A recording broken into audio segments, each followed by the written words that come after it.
Hey guys, tonight we're heading back to a world lit not by LEDs or neon but by flickering gas lamps and candlelight, where snow fell black from soot and Christmas didn't arrive in a shopping mall but in a maze of icy cobbled lanes and smoky markets. You're in a pair of worn leather boots now, the air is sharp in your lungs, and the city around you is just beginning to stir. You won't believe this, but people actually used to queue before dawn, in the middle of winter, just to get first pick of boiled sugar ribbons or a turnip carved like an angel.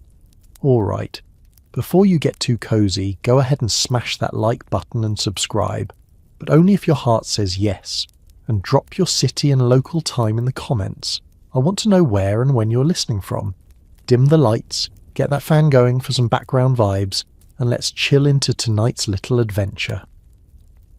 The gas lights are still faintly hissing as you step into the alley just before sunrise. The fog is low, pale grey and orange, and it clings to the uneven cobbles like a shroud. Your breath comes out in puffs, and the city is still half asleep, which somehow makes it feel even louder.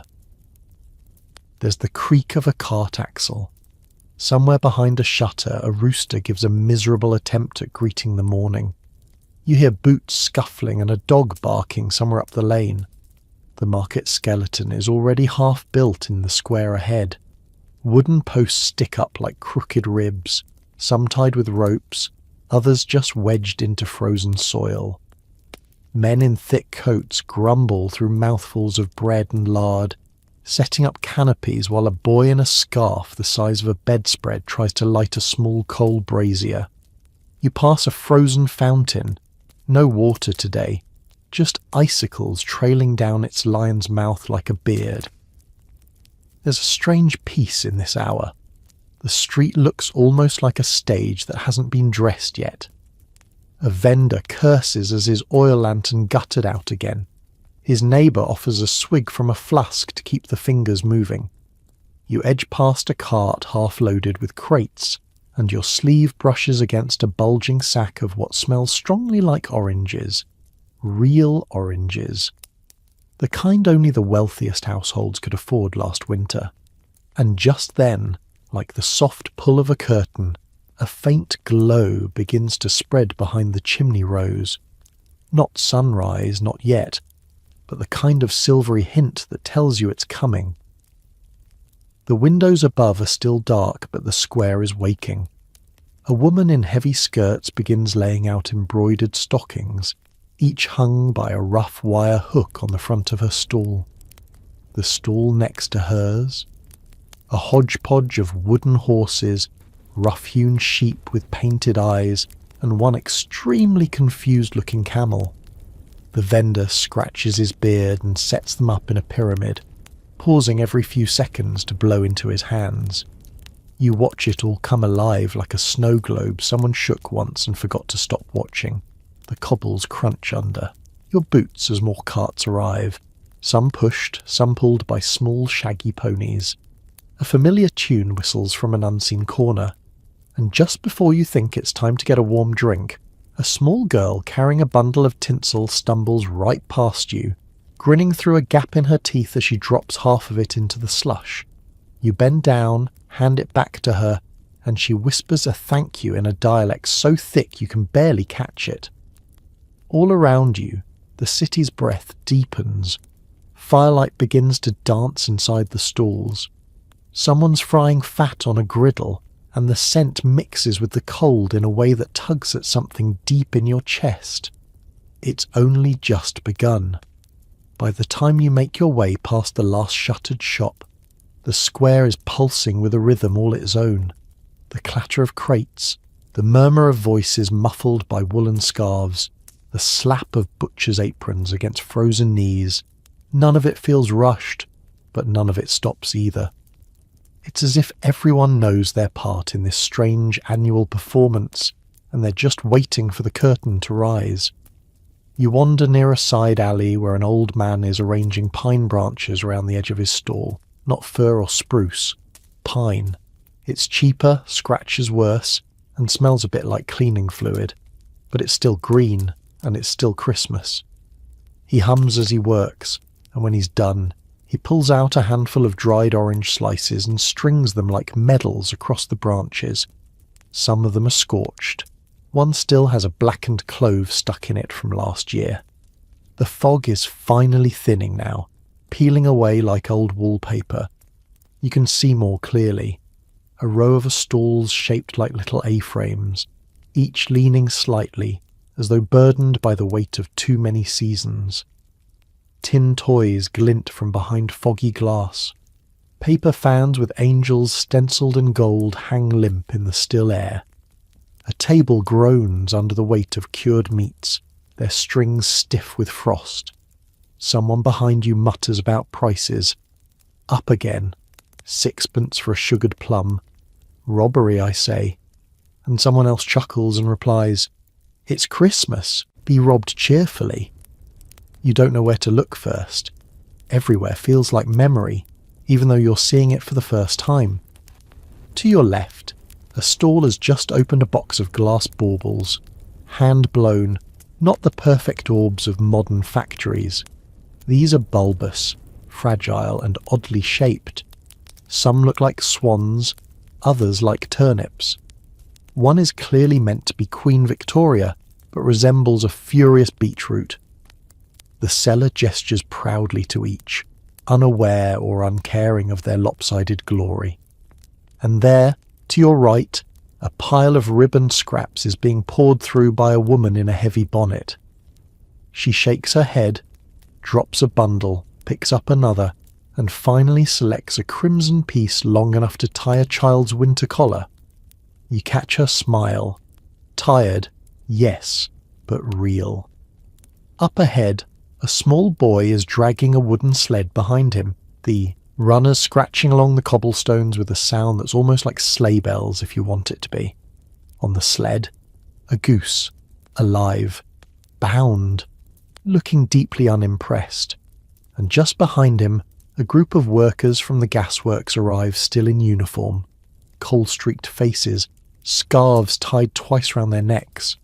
One carries a paper bag full of something steaming and sweet, and the others huddle close to catch the scent. They laugh too loud and knock over a crate of tin moulds in the process, apologising in a chorus of accents from across the empire. You pass a chalkboard nailed to a crooked post. Scrawled on it in squeaky slate, "Carolers at 7, cider at 9, no dogs this year." A small, curious note at the bottom catches your eye. Gingerbread Pope banned again. The sun finally crests the far rooftops now, sending narrow gold lines across the slush and brick. The market stretches wide in both directions, more than just a square. It spills into lanes, under arches, through courtyards, and it's not just stalls anymore, it's people, living, joking, shopping, stealing, singing. It's everything winter ought to be. You're not sure what you came to find, but you're already glad you came, and you haven't even tasted anything yet. You follow the clang of a hammer against iron, drawn down a narrow passage where the market skeleton is growing flesh. Here, the stalls are no longer skeletal frames, but creatures of wood, cloth, and intention, sprouting like mushrooms across the square. A man in a brown waistcoat is unfolding a canopy, grumbling at the frayed edge as he yanks a frozen rope taut with his teeth. You can hear his breath huffing through the fabric. His neighbour has already hung up her sign, painted on repurposed crate wood, the letters crooked and a little too optimistic. The finest laces of Nottingham. Beneath it, a handful of slightly damp bobbins and a tea tin holding coins for change. The air is filled with low muttering and the shuffling of boots as more stall holders arrive, their carts rattling and their faces red from the cold. A woman with a child strapped to her back sets out jars of jam so vibrantly coloured they look lit from within. Plum, gooseberry, rhubarb, and one mystery jar that might be beetroot or betrayal. A nearby stall sells nothing but dried lavender bundles and mothball pouches shaped like hearts. You pause, running your fingers lightly over one, It smells like old furniture in your great-aunt's attic. The clatter builds. A man bangs 2 wooden poles together to scare off pigeons that had started pecking at a leftover pork pie. Someone drops a crate, swears under his breath, then apologises to no one. A woman starts singing, off-key, spirited and undeniably festive. No one joins her, but no one tells her to stop. There's a brief commotion near the south edge of the square. A stall has collapsed. One of the legs, clearly gnawed by rats, has given out. A dozen small brass bells tumble into the slush, rolling in every direction. A boy runs after them with surprising grace, collecting each one like a mouse gathering crumbs. He pockets 2, unnoticed, or perhaps just unpunished. You help a vendor lift a wooden board into place. It's heavier than you expect. Beneath it are baskets filled with nuts, walnuts, hazelnuts, and a few painted gold. Not real gold, of course. Just enough shimmer to look like luxury to a child, or to someone pretending to shop for one. As the sun climbs higher, the shadows shift across the patchy straw scattered to keep boots from slipping. It mostly just soaks up the slush and smells faintly of horses. But the effort is there. Everything here is held together by effort, string, willpower, and half-frozen fingers. A man wheels in a miniature stage. It unfolds like a magician's trick, revealing 3 painted puppets dangling above a cracked red curtain. The sign says, Punch and Judy, 12 sharp. The clock above the church says 11:36. No one checks if it's running. A stall nearby offers French almonds, but the vendor confesses quietly to a curious boy that they're just regular almonds dipped in burnt sugar and wrapped in pink tissue. Same difference, he shrugs. Don't tell. Your mum. Behind the curtain of rising voices and hammer blows, the market grows legs and lungs, and you're in the middle of it. One of the first witnesses as it comes alive. You look down at your hands. You're already covered in soot and pine needles. Somehow, that feels just right.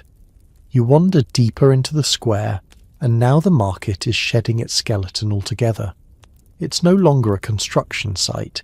It's a living patchwork of colour, sound and motion. Each stall now hums with a quiet urgency, each vendor with their own peculiar rhythm. Some whistle, some mutter, some simply stare at their hands and keep working, fingers cracked and red, but precise. There's a boy with cheeks like apples balancing a tray of paper fans. His fingers are ink-stained from printing. Each fan bears a lopsided reindeer or a church window, drawn in ink that smudges if you look at it too hard.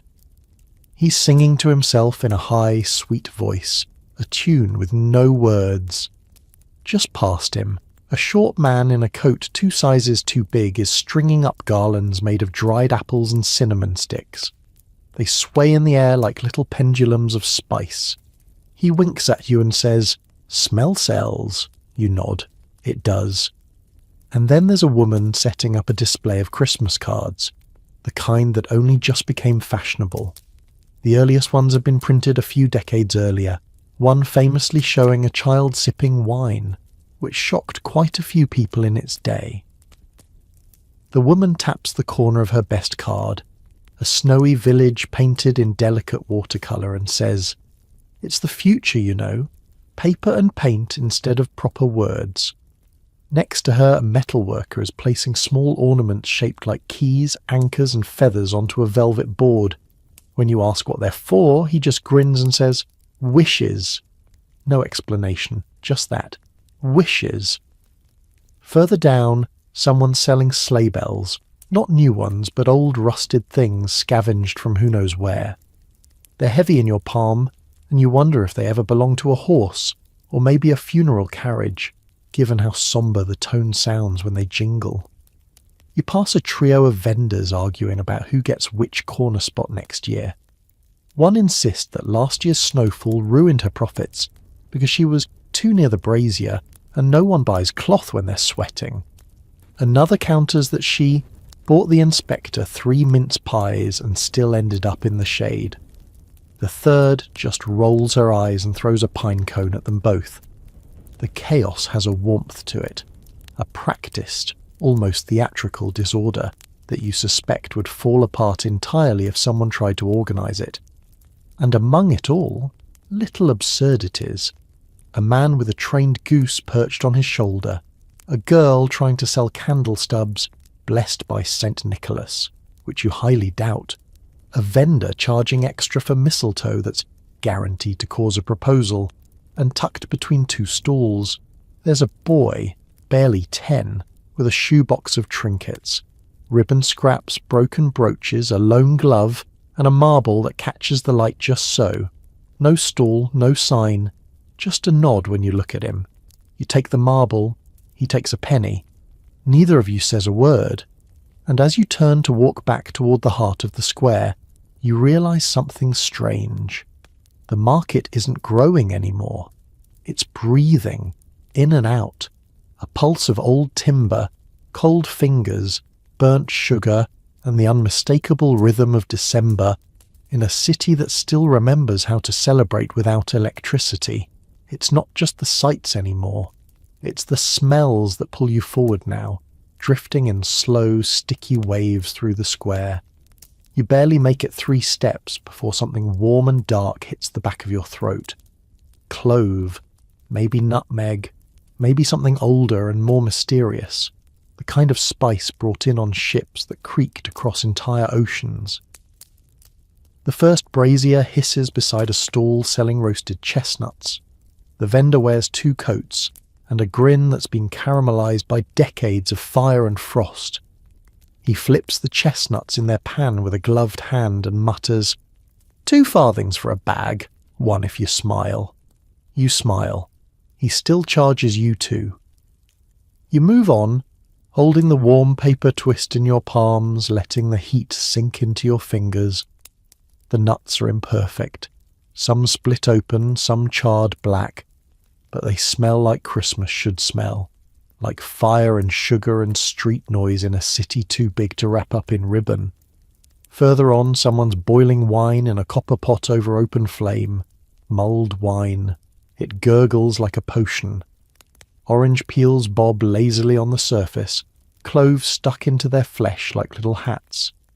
Cinnamon sticks jut from the pot like oars, and nearby mugs line a ledge, thick pottery with hairline cracks and waxy rims.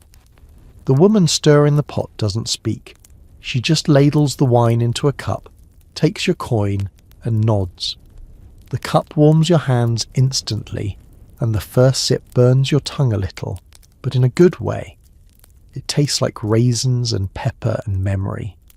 Across the path, someone's unwrapping a batch of preserved lemons from a crate lined with straw. The smell is sharp, unexpected. A twist of citrus that cuts through the cloying sugar in the air. You lean in, and the vendor says, Egypt, 3 weeks by boat, 1 by cart, half a fortune to buy, but they keep forever. That's the funny thing about winter markets. Everything's either preserved or pickled or spiced beyond recognition. A man with frost in his beard is selling jars of spiced pears that look more like amber stones than fruit. You ask if they're sweet, and he says, they're survival. Then he winks. Just beside him, a girl no taller than your elbow tends a tray of candied violets. They shimmer like jewels arranged in neat spirals. A single whiff and you're dizzy, not because they smell strong, but because they smell fragile, like something that shouldn't exist in winter. And yet here they are. You round a corner and find a stall stacked high with sugar plums, although they look nothing like plums, more like small misshapen balls rolled in something between powdered sugar and frost. The vendor insists they're made with real plums, but someone behind you whispers, it's turnip mash and anise seed, don't fall for it. You buy one anyway. It's awful. You keep eating it. Behind you, someone's hawking vinegar cordial, good for the throat, they claim. Keeps the chill from settling in the lungs. It smells like regret and burns like a confession. But just as you're thinking your senses are about to give out, A gentle buttery breeze glides over from a nearby oven stall. Mince pies. Real ones. Not the store-bought nonsense you're used to. These are squat, ugly things with irregular crusts and too much filling. A woman with arms like bread dough cuts one open for a curious child, and steam rises from the meat and raisins and sweet like incense. You haven't even made it to the sweet stalls yet. And already the market has filled your head with spice and smoke and the feeling that this might be the only kind of hunger that doesn't leave you empty. Now your boots slide slightly on the packed slush as you head toward a new scent, one that seems to cling to the inside of your nose with a sticky persistence. Burnt sugar. Somewhere close, someone's boiling it in great copper pans, stirring it slowly with paddles the size of oars. You find the sauce tucked under a canvas awning stained with syrup. The toffee man is already elbow deep in his work. His fingers are dusted with flour and soot, and he wears thick leather gauntlets to handle the heat. On his slab, long ropes of cooling sugar stretch like amber snakes. He twists them, coils them, smacks them into spirals, and then snips them with a pair of shears that look better suited to shearing sheep. He offers samples from a jar labelled barley twist, and they're so sweet they seem to bypass your tongue and go straight to your skull. You chew, and it sticks to your molars with a vengeance. A girl behind you promptly loses a baby tooth to a chunk of it and cries not from pain, but from pride. Beside the toffee stall is a display of exotic-looking candies wrapped in wax paper, some dyed green with spinach juice, others blackened with molasses and laced with mint. The vendor calls them peppermint bats, but they look more like decorative pebbles.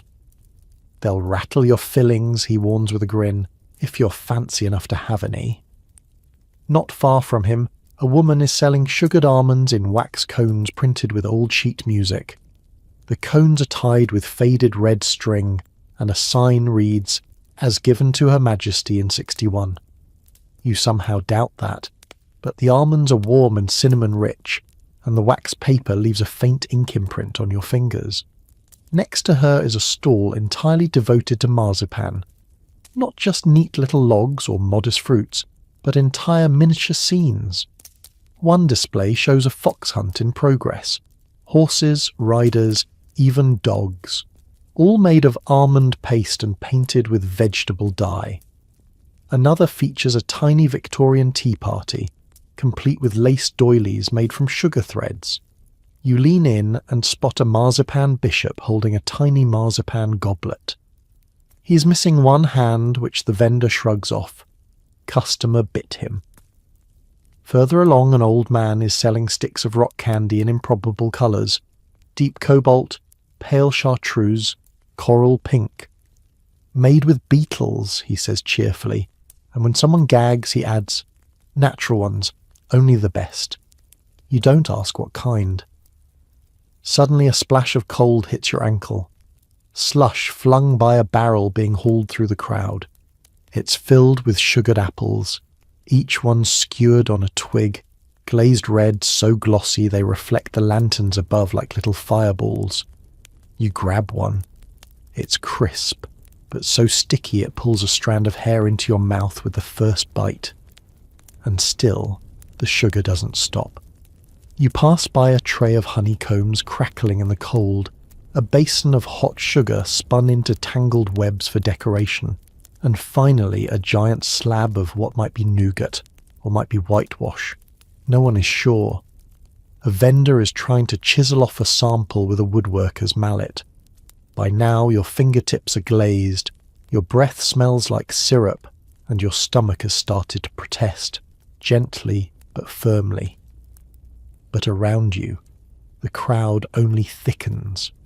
Because it's not just about sweetness, it's about memory, about warmth, about tasting something that never quite exists again the same way, once winter's gone.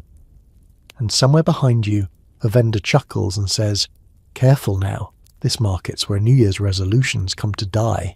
The market is in full swing now, and with it comes the parade of early shoppers, Those who arrive not just with curiosity but with purpose. You hear them before you see them, the swish of long skirts, the dull clatter of polished boots, the whisper of fur brushing against wool. Out from the fog and firelight emerge the unmistakable figures of the upper crust, cloaked in dark velvet, feathers pinned to hats, and gloves so spotless they practically protest against the grime of the cobbled square. One woman glides by like a ship under full sail, her fox-trimmed mantle flaring behind her. She carries a collapsible lorgnette and peers through it at a string of popcorn garlands with the same intensity you might reserve for a diamond ring. Her companion, a young man whose sideburns could cut glass, frowns at a gingerbread figurine and mutters something about questionable symmetry. They pause at a table of hand-cut soaps, testing each one with gloved fingertips. One smells faintly of violet and mildew. Another claims to contain Turkish rosewater, but smells suspiciously like shoe polish. The lady doesn't blink. "It's the packaging that matters," she says, selecting the prettiest one. Close behind them trails a maid, arms already burdened with parcels. Brown paper, twine, and discreet tags mark each acquisition. Gifts for cousins, governesses, and most certainly themselves. As they move on, another cluster arrives. 2 women in matching capes with red satin linings, gossiping freely and rather too loudly about who's engaged to whom and who's been quietly sent to Bath. One clutches a jar of pickled walnuts like it might explode. The other waves a handkerchief to fend off the smell of roasting offal from a nearby cart.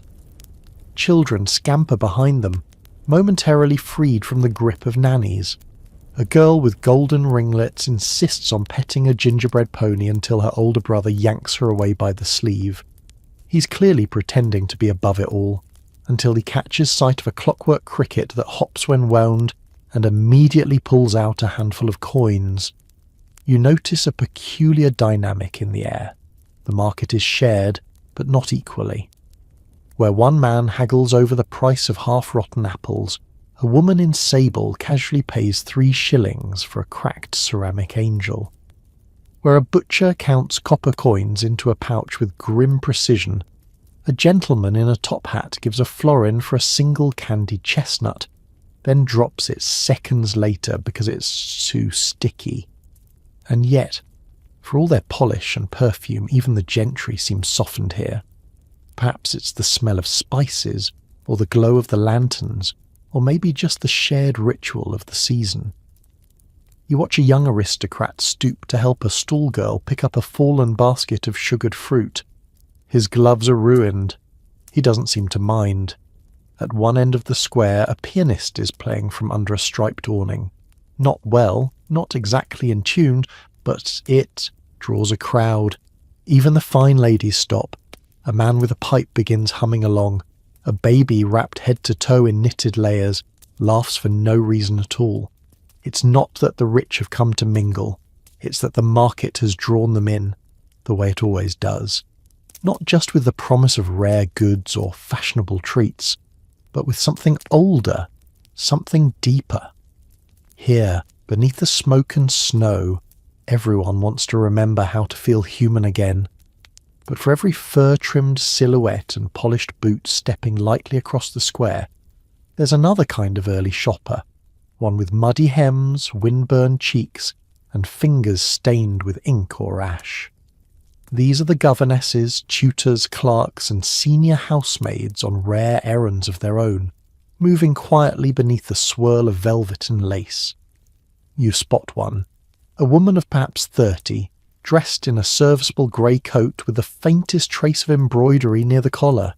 Her hands are chapped, her bonnet a bit lopsided, yet she walks with unmistakable purpose. She approaches a stall selling paper theatre cutouts, stage sets, characters on pegs, fold-out footlights. She chooses one box carefully, then a second. Then, after a long pause, a third, smaller, wrapped in blue tissue. It disappears into her sleeve pocket before anyone can see. A man nearby, likely a teacher by the chalk dust on his coat, is examining books with missing covers and dog-eared pages. One has a carved leather bookmark shaped like a lion. He flips to the middle and smiles before quietly slipping it into his coat. Not the book, just the bookmark. You follow this quieter current through the market, past the loud haggling and rattling coins, into moments soft and slow. A cook's assistant trades a fresh meat pie for a packet of spice blend. A widow sells lace she made by candlelight in exchange for a single candle of her own. A printer's apprentice swaps a stack of unsold greeting cards for a silver thimble. It's in these quiet exchanges that the market's true heartbeat thrums. Not the grandeur, not the sugar, not the music, but need, cleverness, dignity folded inside brown paper. And then there are the children, not the ones dressed in matching wool coats and carried away by nurses, but the ones who come clinging to older siblings or walking alone with one hand buried in a coat 3 sizes too big. One boy, younger than 10, nose red with cold, stares longingly at a display of jam tarts shaped like stars. The vendor ignores him, but a passing stranger, dressed far too finely for this alleyway, pauses, buys 2, and hands the boy one without a word. He runs off with it, wide-eyed, like he's just been handed the moon. You see another child balancing on the edge of a barrel, watching a puppet show through the gaps in the stage. She clutches a cloth doll missing half its face. When the punch puppet starts screaming about sausages, she erupts into wild laughter, the kind that starts in the stomach and can't be stopped. Everyone nearby grins. No one tells her to hush, and even the stalls themselves reflect this quiet economy. Patchwork goods, bartered items, things that carry a bit of someone's week inside them. Tin cups hammered from scrap, buttons strung on twine, painted stones marked as lucky. A ginger seller calls out her prices, 1 farthing for 3 slices, a halfpenny for the soft kind, as if she were commanding an orchestra. No one tells her it's nonsense. They just step forward, grinning. And now the market feels like 2 worlds coexisting, layered but not quite touching. The silk-gloved hands browsing velvet ribbons, the ink-stained fingers counting pennies, both drawn to the same firelight, both warmed by the same cider steam. You pass by a mirror propped against a barrel and glimpse your own face, not just warmed by the fire now, but changed. Eyes a little softer, mouth halfway to a smile you didn't realize was forming. Because here, in this maze of makeshift joy and bruised beauty, even you have found something worth carrying home. You're pulled forward now not by the crowds or the scents, but by the sound of tiny bells and a chorus of delighted gasps. Children are sprinting ahead of you, slipping through skirts and over boots, toward a cluster of stalls that practically sparkle with movement. This is the toy maker's corner. Noisy, colourful and already half chaotic, even though it's barely mid-morning. Here, the stalls hum with tiny mechanisms and creak with wooden wonders. Carved animals with rolling wheels, clockwork birds that flap once and fall over, jack-in-the-boxes that pop with slightly unnerving speed.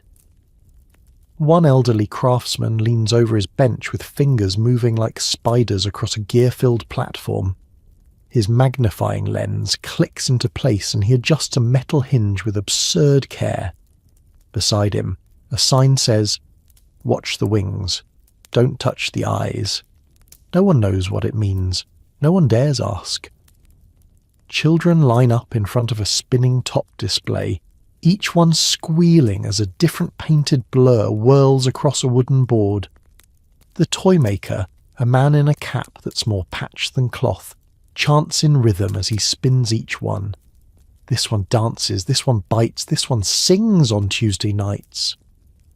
Behind him, another stall features puppets on strings, jesters, chimney sweeps, a crooked-legged Santa who winks at irregular intervals. One puppet, painted like a walrus in a tutu, is quietly terrifying. It still sells. The best toy, though, the one drawing gasps from everyone under 4 feet tall, is a wind-up goose. Life-sized, feathered, it honks, waddles, and occasionally falls over sideways.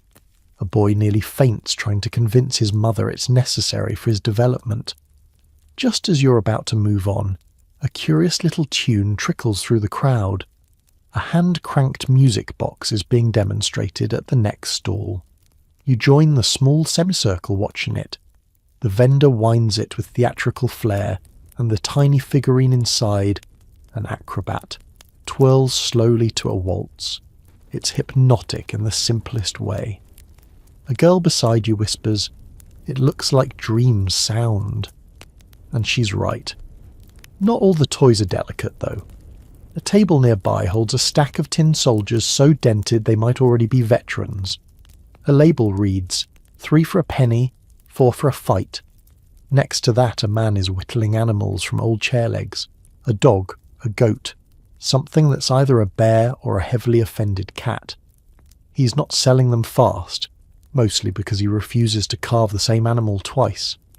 "I get bored," he mutters, as if that settles the matter.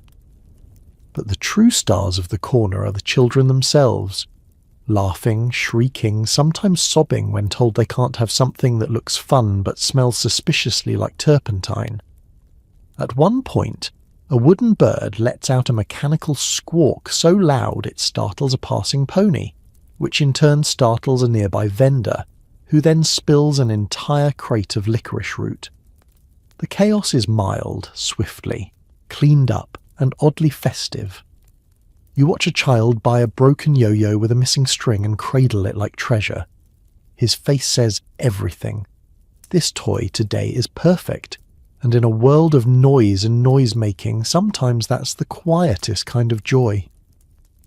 But just beyond the clang and clutter of the wooden toys, tucked under an awning stitched from mismatched fabric, is the quieter magic, the delicate world of Christmas ornaments. Here, a different kind of vendor works, fingers flecked with glue and silver dust, arranging rows of glass, paper and straw creations with the reverence of a jeweller. You step closer and see baubles shaped like birds, fruits, teardrops and stars. Some are painted with careful gold filigree, others are so thin they rattle faintly in the breeze. A sign reads, "Blown in Bohemia, handle like breath." You do not touch. A young woman nearby is selling paper angels, each one folded from hymnal sheets, their wings scalloped and glued with broken mirror pieces. She tells you she used her brother's damaged prayer book. He never noticed, but they sing louder now. Further down, a stall glows with lanterns made of sugar paper and wire. Lit from within by stubby candles, they flicker with a kind of fragile confidence. You ask the seller if they're safe. She squints, shrugs, and replies, "Well, they haven't burned down anything yet." You buy 2. One of the oddest offerings comes from a squat man wearing 3 scarves. He's selling decorations made entirely from dried pasta. Stars, spirals and bells lacquered with what might be egg wash. "Leftovers from the railway canteen," he says proudly. Nothing says Christmas like innovation. And then, as you round a corner, you see something unexpected. A full nativity scene, not carved from wood or cast in porcelain, but made from wool. Needle-felted figures, a bearded Joseph, a Mary with wide eyes, a baby Jesus who looks a bit like a loaf of bread. The vendor nods solemnly. "Made every figure myself. Took me 4 winters. The sheep were the hardest. Kept felting themselves into ducks." Behind him, another stall displays miniature sleighs crafted from walnut shells and matchsticks. A boy points to one and says, "That's what I'll use when I shrink." The vendor doesn't blink. "Good choice." Fast downhill. You pass a line of young girls threading popcorn and cranberries onto string, supervised by a woman with ink-stained hands and the demeanour of a retired schoolmistress. She hands you a needle and nods toward a bowl. You add 3 berries and a single piece of popcorn before pricking your thumb and retiring with dignity. It's here you notice something else. The best decorations aren't the ones for sale. They're the ones already in use. A garland strung between stalls made of dried orange slices and cinnamon sticks. A row of bells tied to a pony's harness with red wool. A stall where the vendor's child has drawn. Snowflakes on the wooden wall with leftover soap. And at the centre of it all, a tree. Small, uneven, slightly bald in one section, but standing proudly on a crate marked cod liver oil. It's been decorated not with grand ornaments, but with scraps from every other stall. Buttons, candy wrappers, a bent spoon, a ribbon from someone's bonnet. It is somehow the most beautiful thing you've seen all morning, because it's not about perfection. Not here, not now. It's about trying, stitching something joyful from whatever bits the world has handed you. And in this corner of the market, where glitter clings to every sleeve and the air smells faintly of glue and nutmeg, it's clear joy doesn't need to match. It just needs to shine. The first note floats through the square like a thread of silk through soot. You don't see them at first. You hear them. A gentle hum, soft and low, blending with the jingle of coins and the hiss of lanterns. But then the sound gathers, rising like breath held too long, and people begin to turn. The choir has arrived. They emerge from the east side of the square, 4 by 4, scarves knotted neatly, cheeks red from the wind. Most wear matching navy cloaks, pinned with tarnished brooches shaped like bells or snowflakes. Their boots crunch in rhythm as they walk, breath clouding the air in synchronized puffs. Their leader, a tall man with wispy white hair and a face like weathered wood, raises a gloved hand, and the group stills. Silence spreads outward in a wave. Even the geese go quiet, and then music. Not professional, not flawless, but rich, warm, layered like flannel. They begin with an old Latin carol, the kind no one quite understands but everyone feels in their ribs. The harmonies rise between stalls, bouncing off brick and glass, catching in garlands and the spaces between gas lamps. People begin to gather, mugs in hand, jaws slack with cider steam. Children sit cross-legged in the slush. Vendors pause mid-sail. Even a pair of alley cats stop mid-prowl to listen, tails curled around their feet. The carol ends, and without skipping a beat, the choir flows into a classic. Something with holly and ivy, something half the crowd mouths along to without knowing they're doing it. A boy next to you joins in, quietly at first, then louder when he realizes no one will hush him. His voice is sharp, thin, a little off-key, and utterly perfect. The choir shift again. This time it's a lively tune, one that demands a bit of foot-stomping. A girl with red mittens starts clapping. A man begins to sway. Someone behind you whispers, "It's the same group from last year. They lost 2 tenors and a soprano to the factory fire, but still turned up." And that's the thing. In the Victorian market, carolers don't just sing, they persist. Through frostbite, through smoke, through grief. They show up every year. One soprano, a woman with grey in her braid and a split in her boot sole, steps forward for a solo. Her voice quivers at first, then settles, pure and soft as snowfall. She sings about longing, about home, about light in the dark. People weep, quietly, respectfully. Even the pickpockets pause. When she finishes, someone hands her a candied plum. She smiles, pops it into her mouth, and immediately grimaces. "Still turnips," she says. Everyone laughs. The leader raises his hand again, and the group bows, deep, coordinated, like the final act of a travelling troupe. Applause isn't thunderous, but it's real, genuine. And then, as they begin to walk off toward the chapel road, they break into God Rest Ye Merry. Not for performance now, but for themselves. The melody trails behind them, weaving between the stalls like thread through patchwork, leaving behind a silence that feels less like an absence and more like a memory. You didn't realise how much noise the market made until it stopped. And you didn't realise how much you needed stillness until the choir gave it to you. The silence that follows isn't empty, it's full. It lingers in the air like the taste of a sweet you've already swallowed. For a brief moment the market breathes differently, slower, and then, inevitably, life resumes. But now, there's music in everything. You begin to notice it, not sung, not performed, but played out in the rhythm of boots against stone, in the cadence of hawkers' calls, in the rise and fall of laughter between strangers. Even the clink of mugs against stall counters has a kind of beat to it now.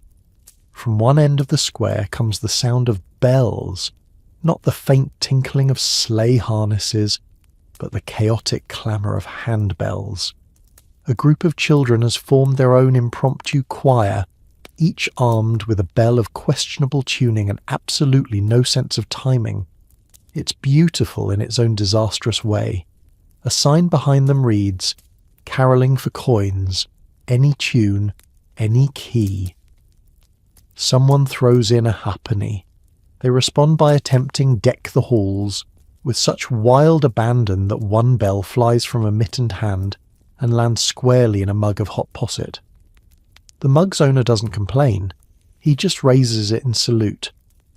Elsewhere, a man plays a concertina with such commitment that he doesn't seem to notice his dog is howling in harmony. People gather anyway. A woman with a cart of roasted chestnuts begins tapping her ladle to the rhythm. A boy uses a pair of wooden spoons on a barrel lid. Suddenly there's a band, unplanned, uneven, unforgettable. It's in that spirit that you spot them. Two girls in worn dresses standing on an overturned crate.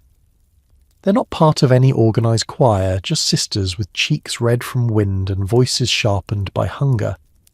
They sing a song you don't recognise, something regional, maybe even made up. One holds a tin plate. People drop coins in slowly, carefully. One man adds a slice of cake wrapped in waxed paper. Between verses, one sister sneezes. The other wipes her nose with her own sleeve and keeps singing. And nearby, a group of older women, hucksters, widows, washerwomen, link arms and sing under their breath as they work.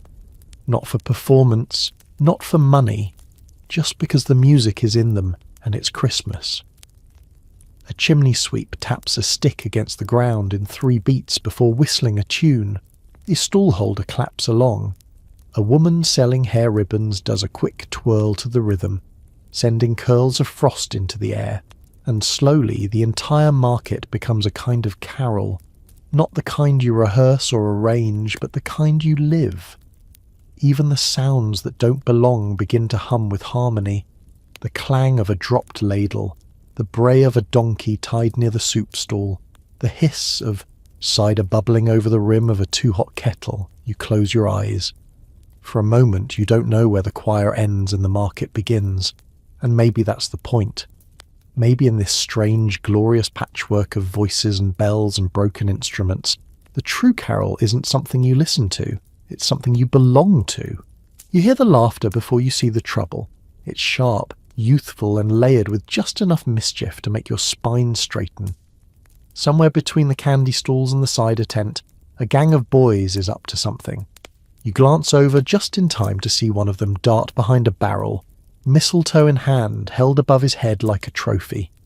He's maybe 12, maybe younger, his coat buttoned wrong, and one boot clearly borrowed from a sibling with bigger feet.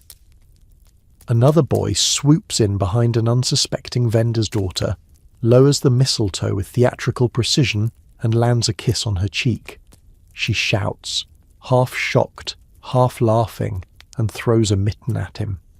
He dodges and vanishes into the crowd, whooping with glee. You've found the mistletoe boys, not an official trade, more a seasonal tradition. Young lads who gather scraps of mistletoe, tie them to sticks, and dash about the market, causing equal parts chaos and charm. Their tactics range from sly to shameless. You watch one pretend to trip, landing near a group of older girls and accidentally lifting his mistletoe high above his head as he tumbles. The girls squeal, scatter, and one of them tosses a dried fig at his back. He pockets it proudly. Another boy, smaller, quieter, sits near a stool sharpening tiny bits of coal with a penknife. When asked, he explains, "For the bad ones, mistletoe or coal, your choice." He grins with a mouthful of crooked teeth and no malice at all. Of course, not everyone's charmed. A bearded man in a merchant's apron gets kissed on the cheek by a particularly bold trickster and chases him down the alley with a ladle. The boy escapes into a crowd with the skill of someone who's done this for 3 winters straight. And then there are the spectators, the ones who pretend not to see the boys, only to grin when they're caught under the mistletoe's reach. A woman in a velvet bonnet sighs theatrically and lets a kiss land on her gloved hand. A chimney sweep shrugs and offers his cheek. An elderly couple gets caught together and simply lean in, forehead to forehead, whispering something private. Some of the mistletoe boys are clever, even entrepreneurial. One has a chalkboard sign hung around his neck. Guaranteed kiss, 1 penny, no refunds. You watch him make 6pence in 5 minutes. He's 11. You spot a group of them ducking behind a stall to split a currant bun someone dropped. They tear it with blackened fingers, not out of hunger, but ritual. Then one licks his thumb, smooths his hair, and bolts off after his next target.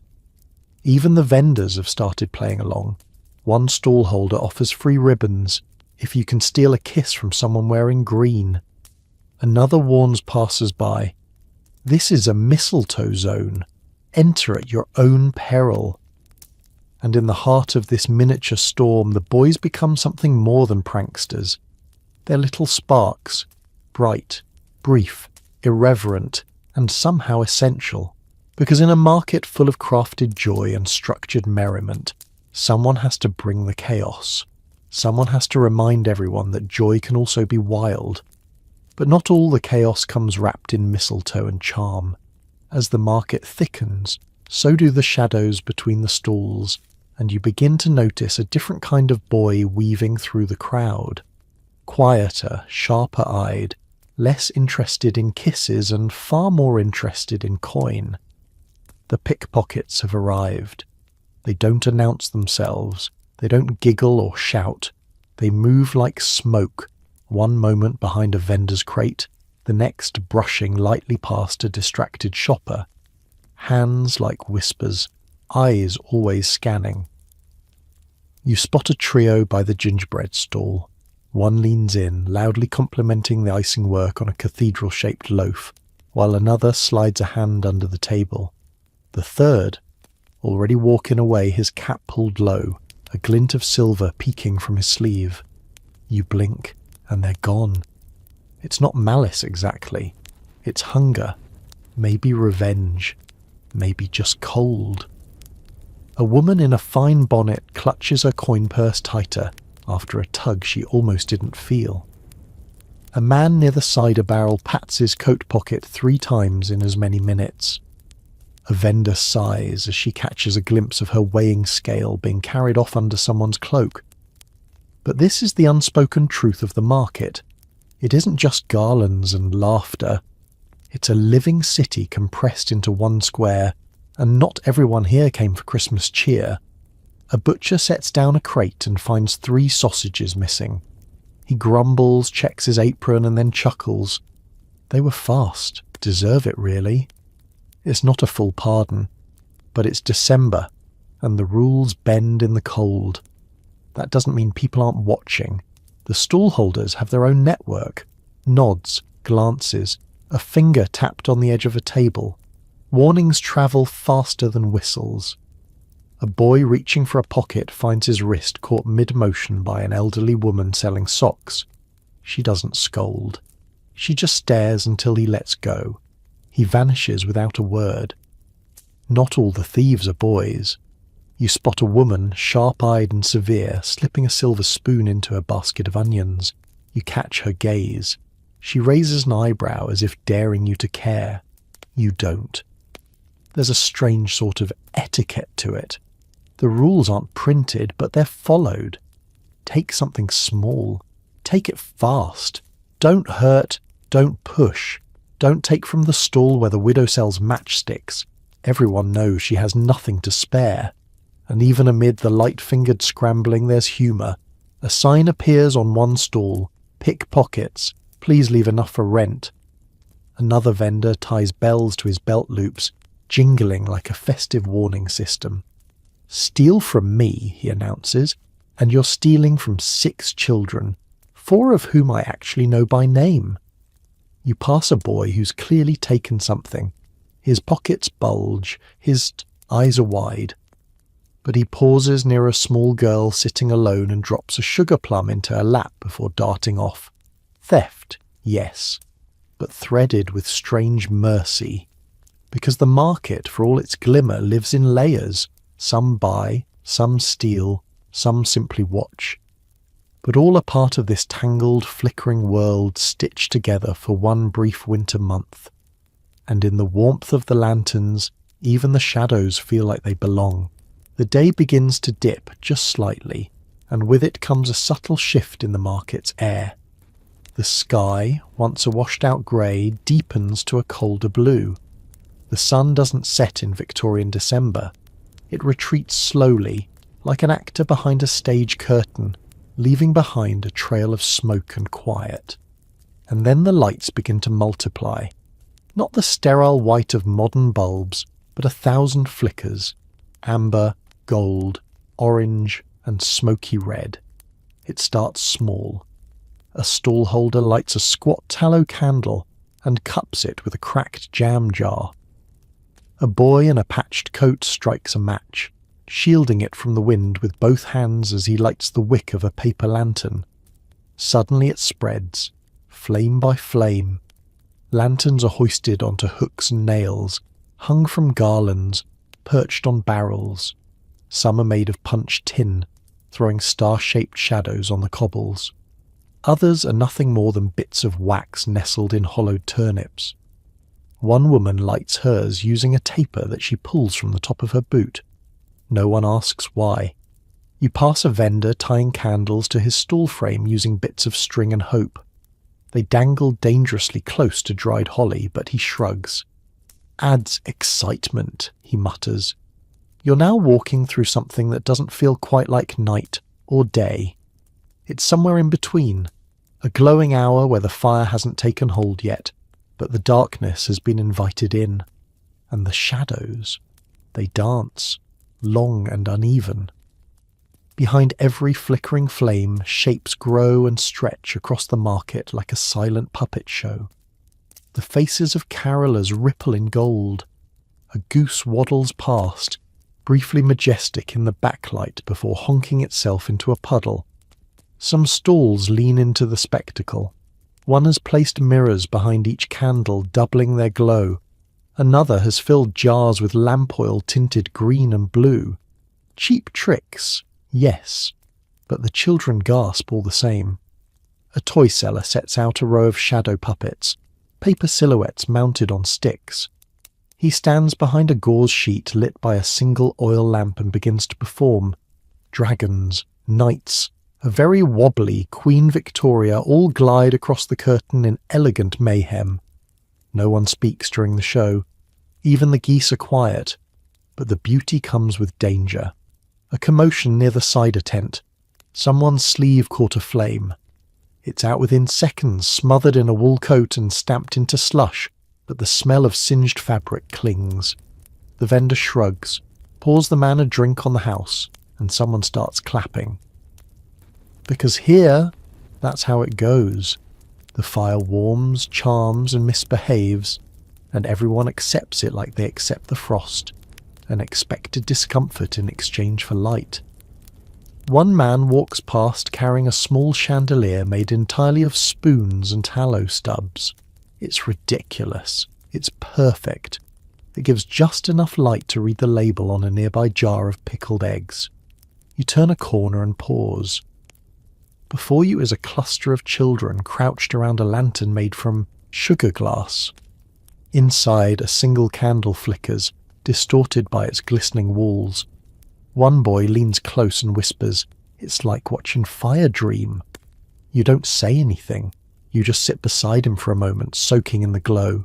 Because in this hour, this flickering, dangerous, golden hour, the market isn't just alive. It's alight. The glow of the lanterns grows richer now, pooling like honey over the cobbles.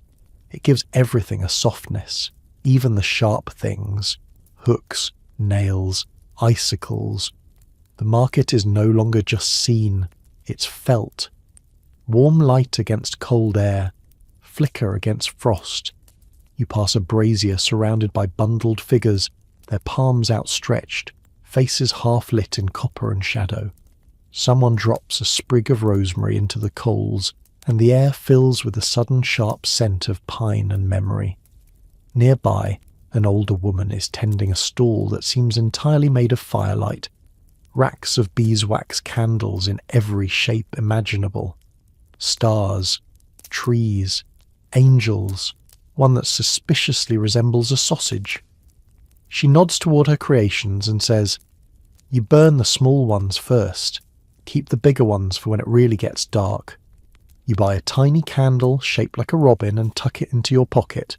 Just holding it warms your hand." Further down, a man in a thick scarf is fiddling with a glass oil lamp that refuses to stay lit. Every time he strikes the match, a puff of wind snuffs it out. He glares at the sky and mutters, "You'd think December would cut us a bit of slack." A woman nearby hands him a coal ember on a flat stick. No words exchanged, just a nod. The lamp glows at last.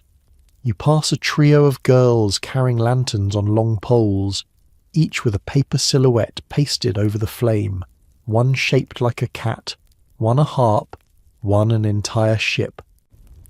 They parade slowly through the crowd, humming a tune you don't recognize.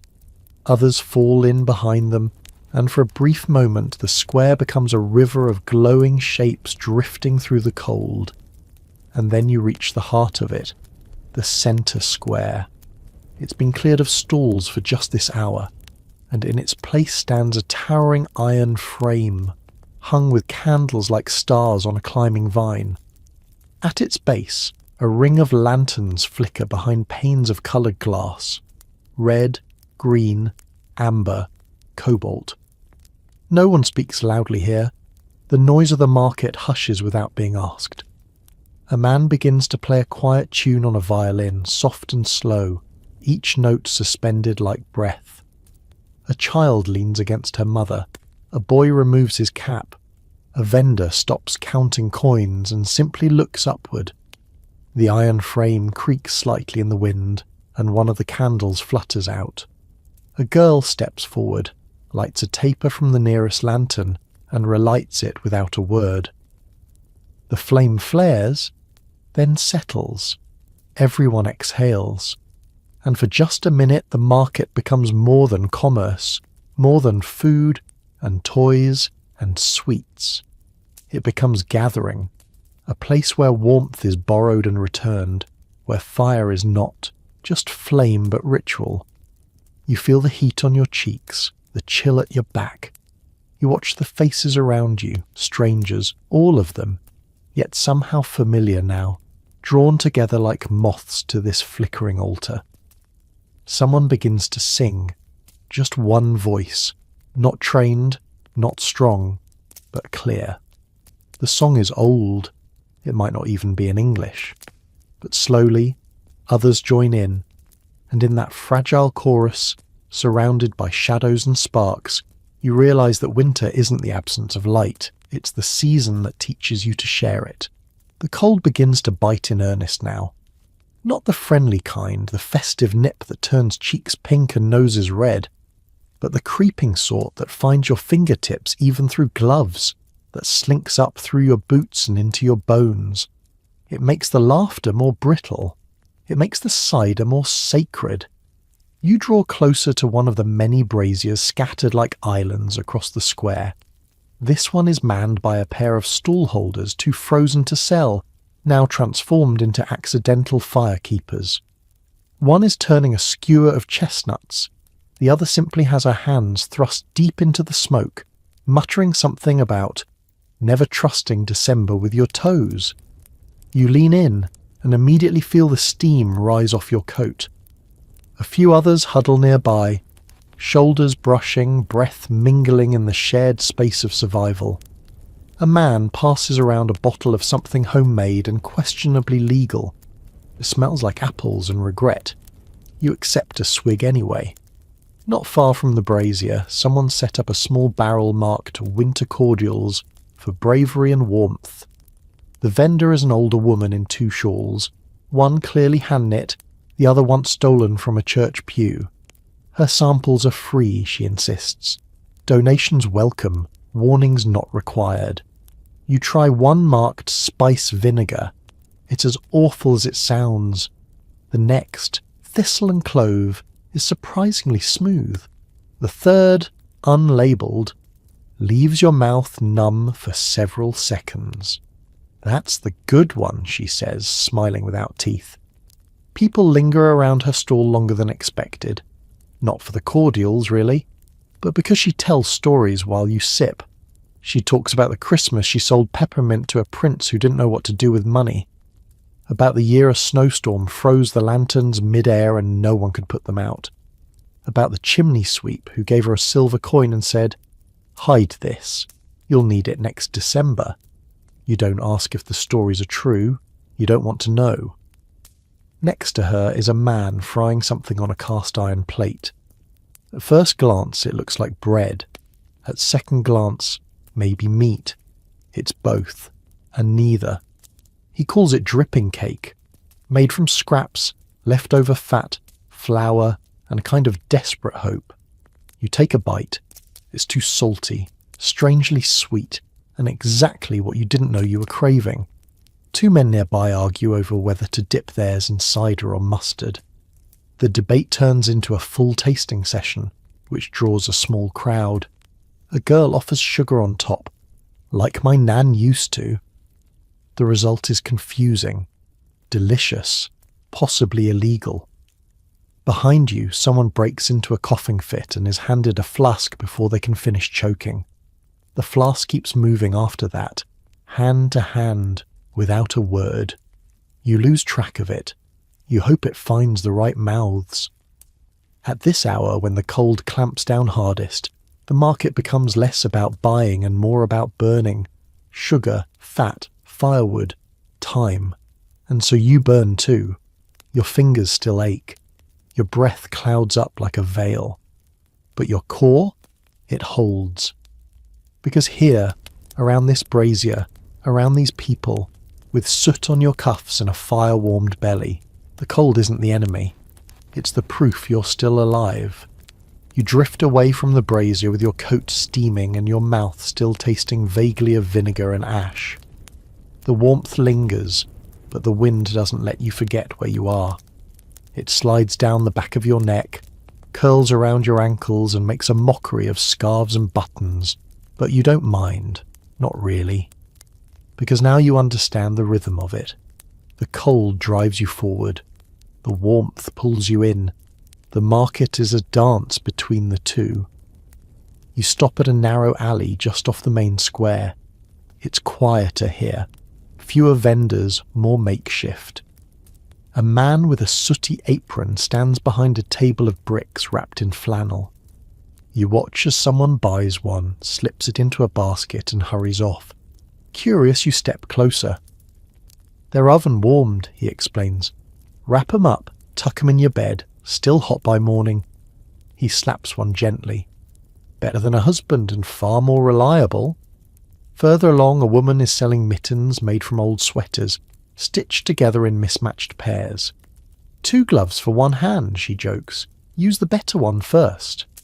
Her fingers are too swollen from the cold to sew straight anymore, so her daughter helps her tie the final knots. At the far end of the alley, someone is handing out small bowls of broth, thin, mostly onions, but hot. The woman stirring the pot wears a shawl patched with old military buttons. She says nothing unless asked. You ask for none, but she hands you a bowl anyway. Keep your hands wrapped around it, she says, even if you don't drink. You take her advice, and then comes the unmistakable sound of a fiddle, scratchy, fast, joyful. A man with only 3 fingers on his left hand is playing like the devil's about to collect rent. Children begin to hop from foot to foot, whether from cold or rhythm, it's hard to say. An older woman claps her hands and starts a sort of slow shuffle dance in the straw. A vendor with a wax-stained apron joins her.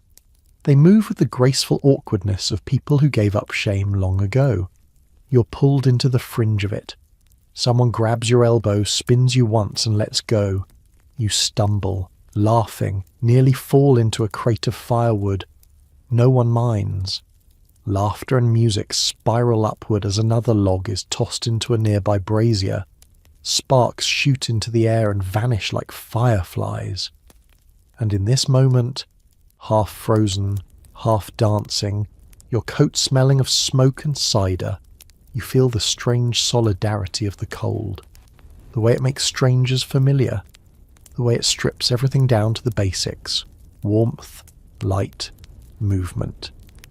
You pass a man sitting on a step carving a bit of wood into the shape of a boot.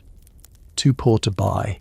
Shoes, he mutters, so I'm making one to look at. He grins. Better than having 2 wet feet and no imagination. And then he hands it to a little girl passing by, who takes it without a word and presses it to her cheek. That's the thing about a Victorian winter market. You arrive thinking it's about what you can take home, but the longer you stay, the more you understand. It's about what you carry in your chest when you leave. By now your footsteps are slower, not just from the cold, though your toes are beginning to question your choices, but because the market has started to shift once more. The chaos of the midday crowd has softened, the shadows stretch longer, the laughter mellows, and now, finally, it's time for something sweet. You catch a breeze laced with roasted nuts and warm molasses. Your stomach, surprised to still exist beneath so many layers of clothing, gives a hopeful lurch. The confectioner's row is easy to spot, not because of signs, but because of the glazed-eyed children pressing their noses to the glass. It begins with a stall so overloaded with toffee it looks like it's melting into the cobbles. Ropes of golden brown hang from nails, each wrapped in grease-stained paper. One is marked, "Horehound and treacle, good for the lungs, better for the soul." You don't know what horehound is. You don't ask. You buy it anyway. Next door, a woman in a plaid shawl is selling little spun sugar animals. Swans, cats, a very chubby pig. They glisten in the lantern light, half sculpture, half snack. You bite off the ear of a sugar donkey and immediately regret it. It's like chewing on a very expensive icicle, but the air gets warmer, figuratively, as you continue.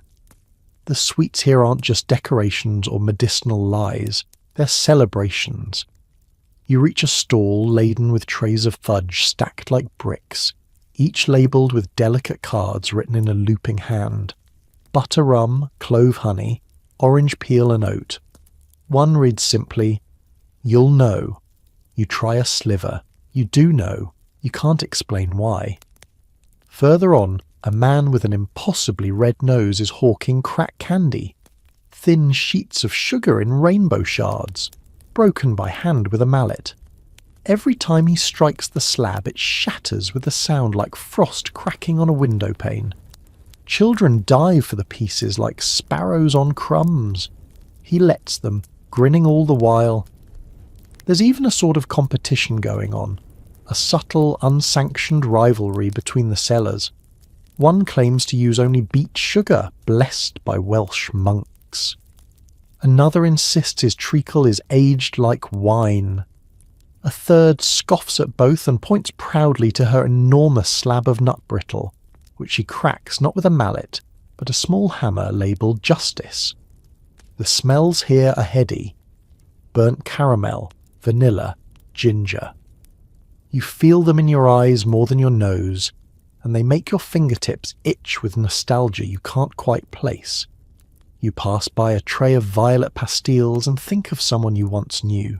You don't know why. And then there's the barley sugar, long twisted rods of translucent amber, lined up like the spines of some edible sea creature.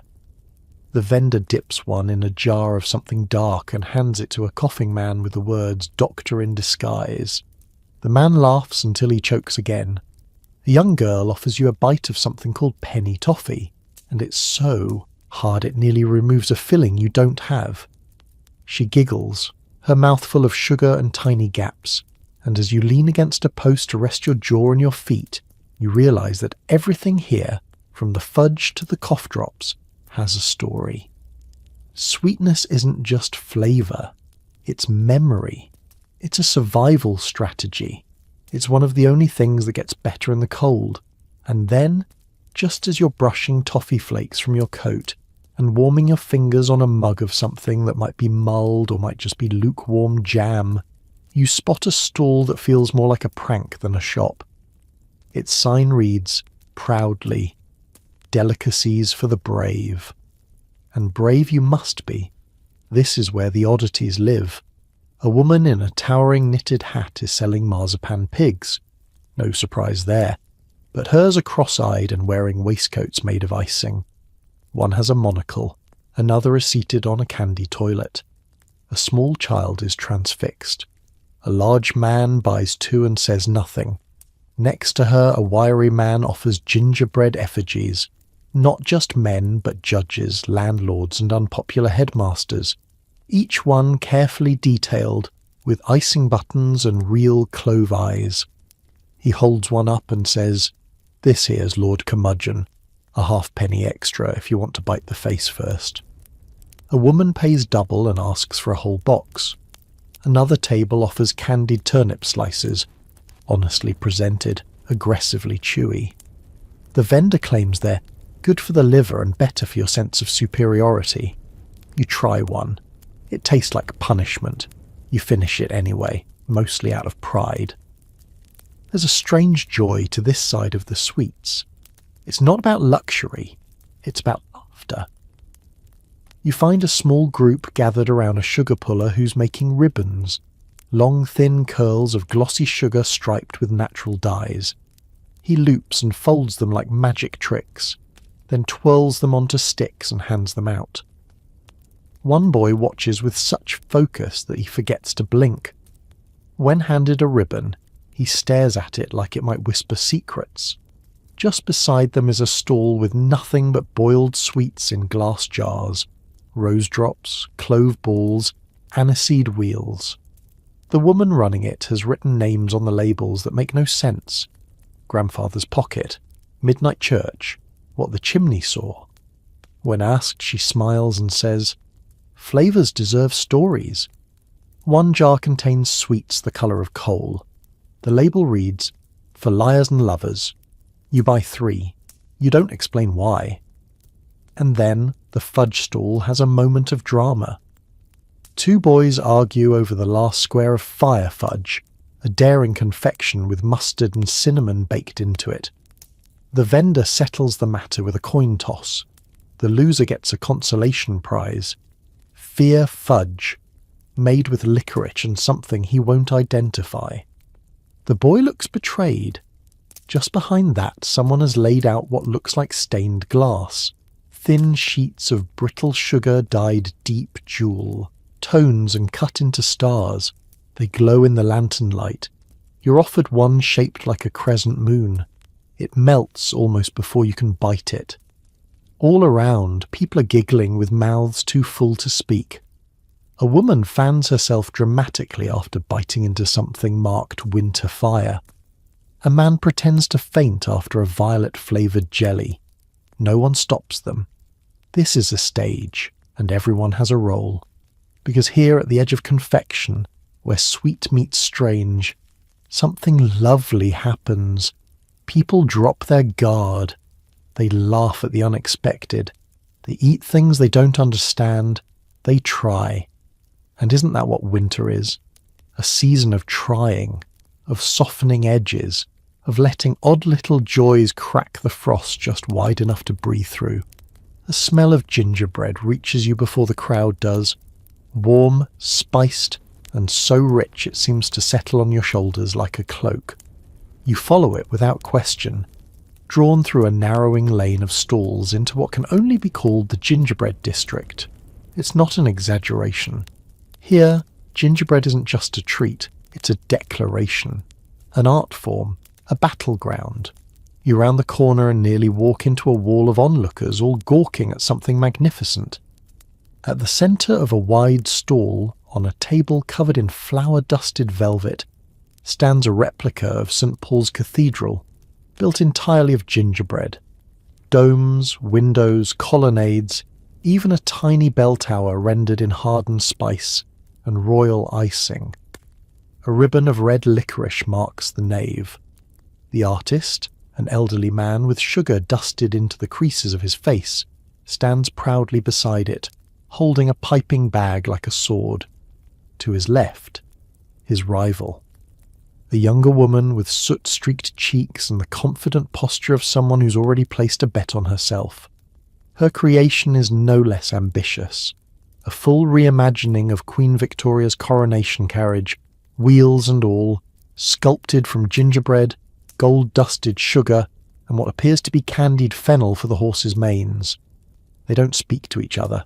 They nod occasionally, and every once in a while one lifts a tea towel to polish a sugar pane or reposition a gumdrop footman. You're not alone in your awe. A gaggle of children surrounds the cathedral. One whispers, "If you eat the bishop's hat, do you get his powers?" Another shakes her head solemnly. "Only if you eat the whole altar." Nearby, a sign explains the rules. 1 vote per visitor. No licking. Winner announced at dusk. Bishop presiding. That last bit might be a joke, but the gingerbread rivalry has drawn more than just spectators. A group of vendors has started placing side bets. Copper coins passed hand to hand, whispers of cathedrals too tall, and she's used star anise again, brave girl. The scent here is overwhelming. Ginger, cinnamon, cloves, orange zest. It clings to your coat, your skin, your memory. You breathe it in and are suddenly 5 years old, or 10, or 80. It's not nostalgia for one moment, but for every Christmas you never had.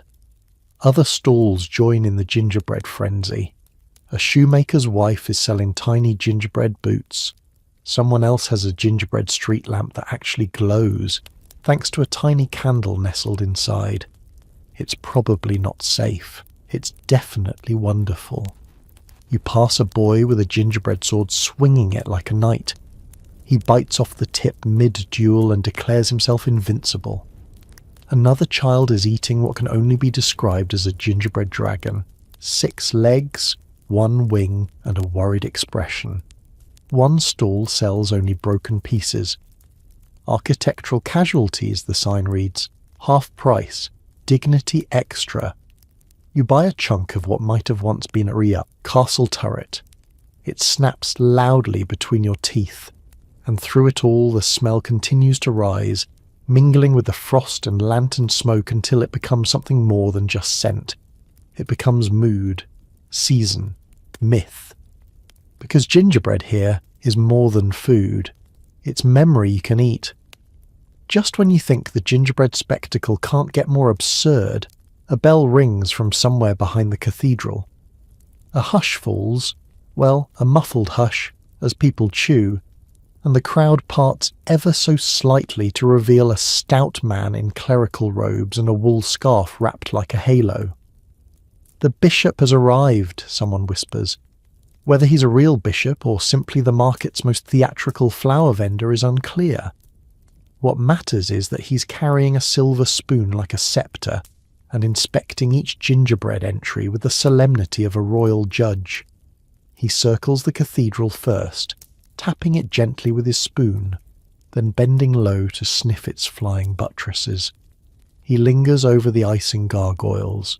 One of them has unfortunately melted into what looks like a weeping octopus. He nods, approvingly. Who can tell? Then he approaches the gingerbread carriage, examining the sugar windows and lifting the reins of the candy horses with tweezered fingers. He breaks off a peppermint wheel, nibbles thoughtfully, and hums a bar of God Save the Queen. Someone in the crowd faints. He doesn't declare a winner, not yet. That will come at dusk. But his expression is inscrutable enough to spark a fresh round of wagers. The crowd disperses, murmuring like scholars after a tense academic debate, and you follow the current of gingerbread-scented air toward the quieter stalls nearby. One in particular catches your eye. It's run by a middle-aged couple with matching aprons and absolutely no interest in grandeur. Their stall offers gingerbread of the plainest kind. Rectangles lightly iced, each one stamped with a different word. Hope, warmth, nonsense. Try again. You buy one at random, it says soon. You don't know what it means, but you keep it anyway. Another stall has gingerbread musical instruments, fiddles, flutes, and one very fragile trombone. They aren't playable, obviously, though one boy tries. His mother stops him mid-note and apologizes with the grace of someone used to disappointment in public. And then there's the gingerbread animals, a whole zoo of them, from careful squirrels to rather wonky camels. A group of children begins arranging them into a menagerie. One child brings over a lion missing a leg and places it beside the three-legged giraffe. Now they can race, she declares. No one argues. You spot a tray of gingerbread mistakes. Burnt, warped, over-iced. They're half price and far more popular than the perfect ones. A man with a flask buys 4 and lines them up on a crate like chess pieces. This one looks like my cousin. Can't trust her either. Laughter comes easier, here, in the gingerbread lanes. It's not the raucous kind, but the tired, belly-deep sort that only shows up when the cold is sharp and the sweetness hits just right. And then dusk begins to press harder on the edges of the market. Lanterns burn lower, smoke thickens, and the air takes on that last aching chill, the one that makes you walk faster and breathe slower. The bell rings again. The bishop returns. This time he stands between the cathedral and the carriage, raises his silver spoon, and declares something utterly incomprehensible in Latin. Then, in perfect English, they're both terrible, which is to say, they're exactly right. The crowd erupts. Someone throws a sugared almond. The bishop bows. And just like that, the contest ends not with victory, but with shared delight. Because in a market like this, the point was never to win. It was to build something beautiful, let it stand, let it crumble, and taste every sweet second of it. You slip away from the applause following the thinning sound of laughter as it trails off into a darker corner of the square. The stalls here lean slightly, warped by years and weather. The glow of lanterns is weaker. The steam from braziers thinner. You've wandered into a part of the market where the warmth doesn't reach as easily. Welcome to the ragman's corner. It's not marked, but you know it instantly. The garlands are thinner, the goods are plainer, and no one here yells to sell. They sit quietly behind crates or battered tables, each surrounded by a haphazard fortress of second-hand goods. You pass a man selling old boots, just boots. None of them match. Some are stiff with old mud, others missing laces, tongues curling outward like tired dogs. A sign reads, "Sold by the foot, both optional." Next to him, a woman crouches behind a table of buttons. Dozens of little tins, each sorted by colour or shape. One tin is labelled "For Coats with Stories," another "Mother's Sunday Drawer." You run your finger through the cold metal and realise these aren't just buttons, they're heirlooms, strays, survivors. A child with a tin cup sings nearby. Not a carol, but a droning rhyme about chimney soot and freezing rain. Her hair is matted with ash. Someone drops a farthing in her cup, and she stops singing long enough to say thank you before starting again. Same tune, same eyes. This part of the market isn't hopeless. It's just honest. There's a cart with scraps of lace too worn to sell elsewhere. A basket of cracked teacups, each one with a flower inside blooming in soil no one asked about.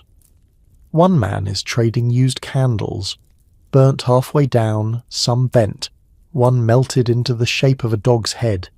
He doesn't speak, just holds up fingers for price. And then there's the ragman himself, a giant of a man in a coat made of other coats. He sits on a stool fashioned from books, surrounded by piles of fabric, sheets, curtains, old dresses cut into strips. A boy approaches with a torn scarf. The ragman inspects it solemnly, then offers him 2 pieces of waxed thread and a smile. The boy grins back, pockets the thread and darts off. You approach slowly. The ragman looks up. His eyes are soft. He gestures to the pile. "Something warm?" he asks. You nod. He doesn't sell by weight or length. He sells by need. You leave with a square of cloth that smells faintly of nutmeg and rain. Further down, someone is selling matchsticks one by one. Not boxes, singles, lined up like soldiers. One is shaped into a star at the tip. "Luck," says the vendor. "Light it when you need to choose." And beneath a narrow awning 2 girls sit behind a crate of broken toys. Headless dolls, wheels without wagons, a wooden horse with only 3 legs. A sign says, "Play carefully." You watch as a boy takes the horse and gallops it across a bench. It falls. He rights it. Gallops again. None of this is pretty, none of it polished, but there's a strange richness in it all. A sense that here, in the half-light and steam, people trade in something rarer than coin. They trade in scraps, in stories, in endurance. And somehow, it's more beautiful than anything you saw under the bright lights. You linger in the ragman's corner longer than you expect. The noise of the main square still reaches here, but it arrives softened, muffled by hanging cloth, soot, and the quiet dignity of people who've learned how to live small. You pass a woman selling cracked spectacles, dozens of them, arranged on an old tea towel-like treasure. None of them match prescriptions, she admits, but some have coloured lenses, green, amber, rose. Not for seeing clearer, she says, just for seeing differently. Next to her, a man with 3 fingers is whittling matchstick animals, not to sell, just to do it. He balances them on his knee. Dogs, sheep, even a tiny badger with a burnt end for a tail. You drop a penny on the bench beside him. He doesn't stop carving, just says, "The badger's yours." Children drift through here like ghosts, lighter, quieter, barefoot sometimes.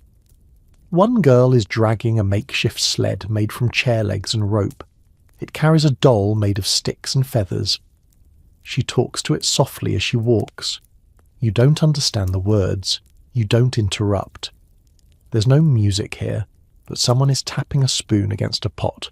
Not for attention, just rhythm. Tap, tap, pause. Tap, tap, tap, pause. You begin walking to its beat without realizing.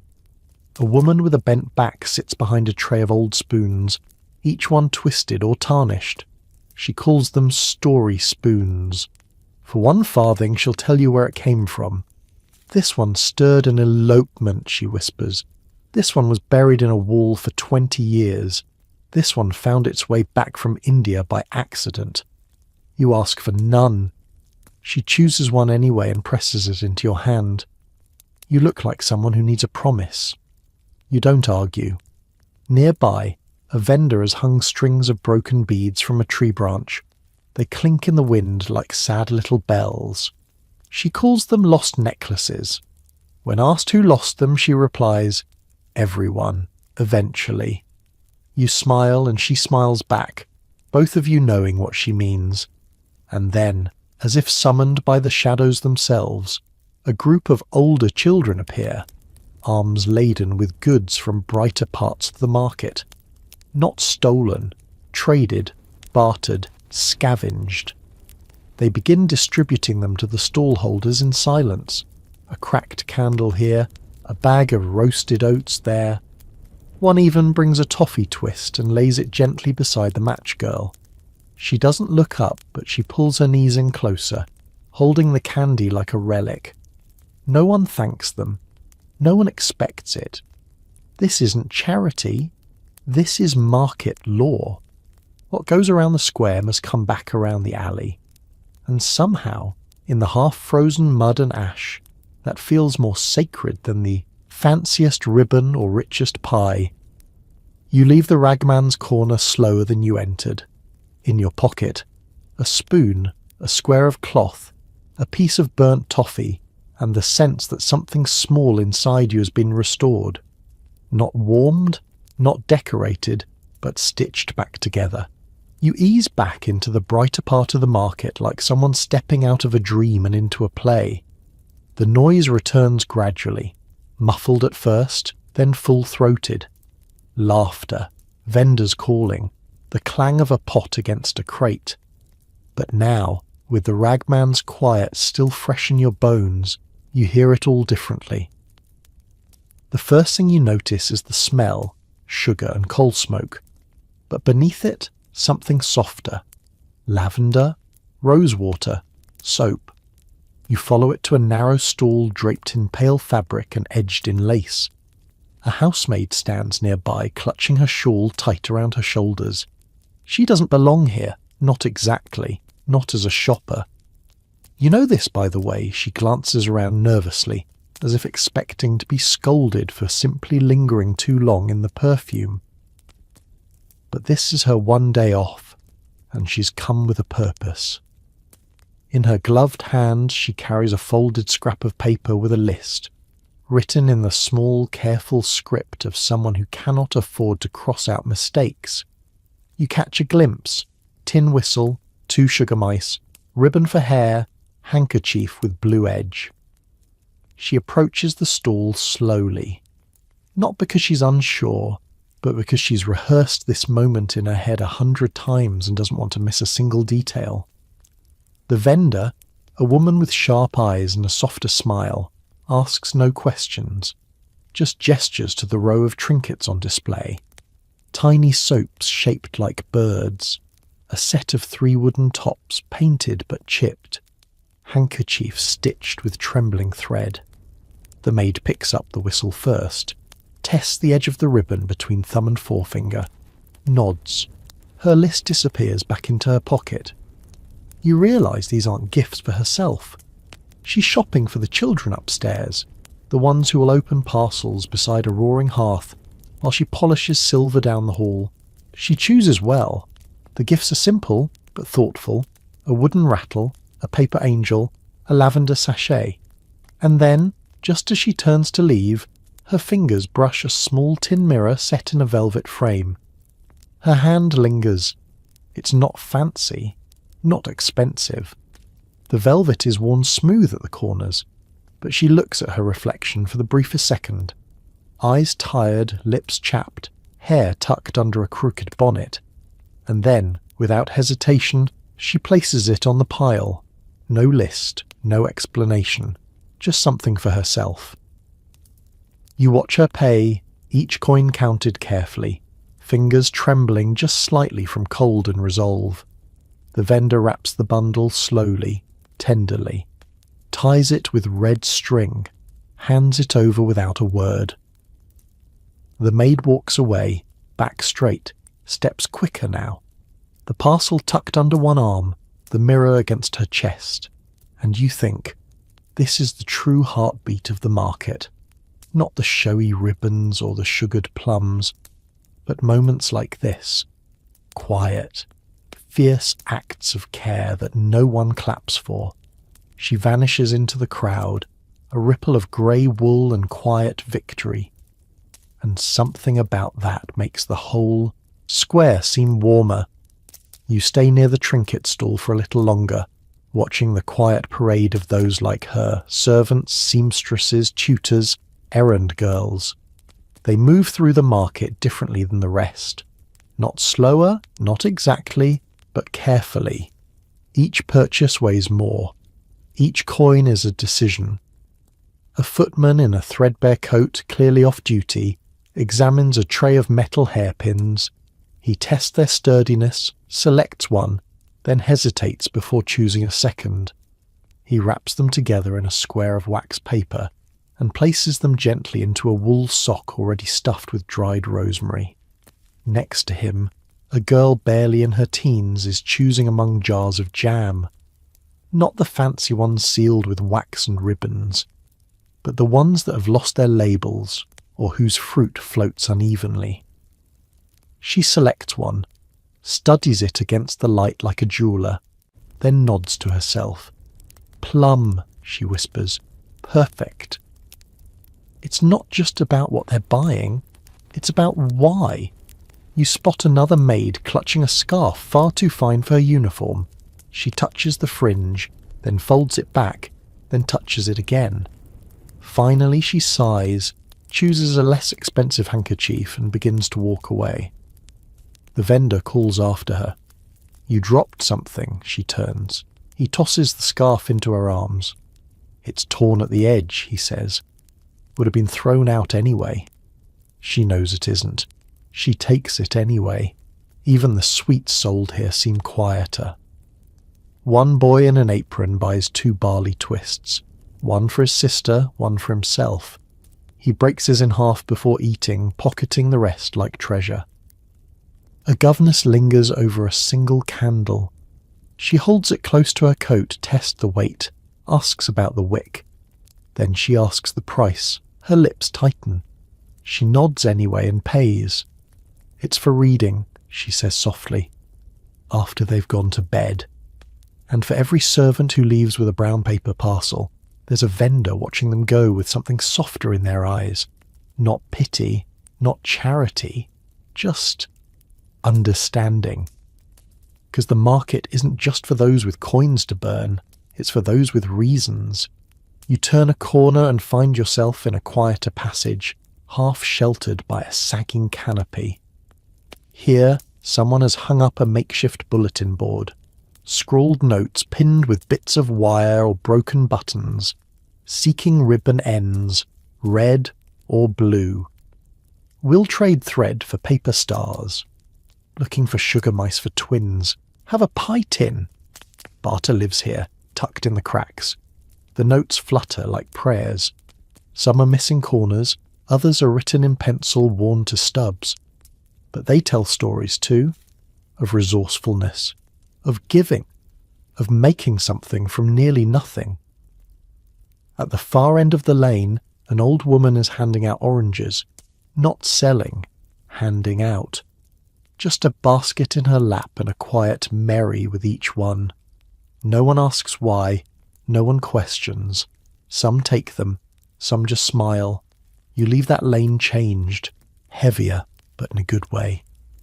As if you've just been let in on a secret that no one says aloud, that beneath the lace and lanterns, beneath the laughter and cinnamon, Christmas is stitched together by the quiet hands of those who ask for little and give what they can. The wind shifts, just enough to scatter a spray of frost from a roof tile above, and suddenly everything feels quieter. You stop. So do others. It's subtle, like the pause between 2 notes in a song you didn't realize you were hearing. Then, slowly, the first flakes begin to fall. Snow. Not a blizzard, not yet. Just a soft, feathery dusting. The kind that melts on shoulders but clings to eyelashes. It hushes the cobblestones. It sweetens the air. And as if on cue, the entire market stills. It's not shock. No one's surprised by snow in a Victorian December. But this snow is well-timed. Children gasp, arms thrown upward, mouths open to catch flakes like miracles. A woman in a green cloak begins to hum without realizing it. A vendor pauses in mid-haggle and simply watches the sky. You blink, and the rooftops are already dusted. Lantern light glows through falling snow like it's being filtered through sugar glass. Even the smoke rising from the brazier near you seems softer now, curling lazily rather than rushing skyward. You walk through it, boots crunching quieter than before. The stalls take on a new look. Bows droop under the wet. Painted signs glisten. A gingerbread bishop now wears a cap of white. And then, from somewhere deep in the square, a sound you didn't expect. Singing. Not choir singing, not polished or planned, just voices rising together, uncoordinated but honest. A group of carolers from earlier have returned. They stand in a loose circle, flakes gathering on their shoulders, scarves pulled tight. They sing, in the bleak midwinter, like it was written for this very hour. The crowd doesn't gather. They form like frost on glass. No clapping, no shouts, just stillness and song and snow. Beside you, a child, barefoot, inexplicably, stares upward, smiling in that deep, unmoving way only children manage. A woman in an apron lays a hand on the child's head and whispers something you can't hear. You see a chimney sweep press a coal-dusted finger to a fogged bit of mirror and draw a snowflake shape. It's not accurate. It's beautiful. Even the animals respond. A pony tied to a cider cart shakes its mane and exhales a cloud of steam.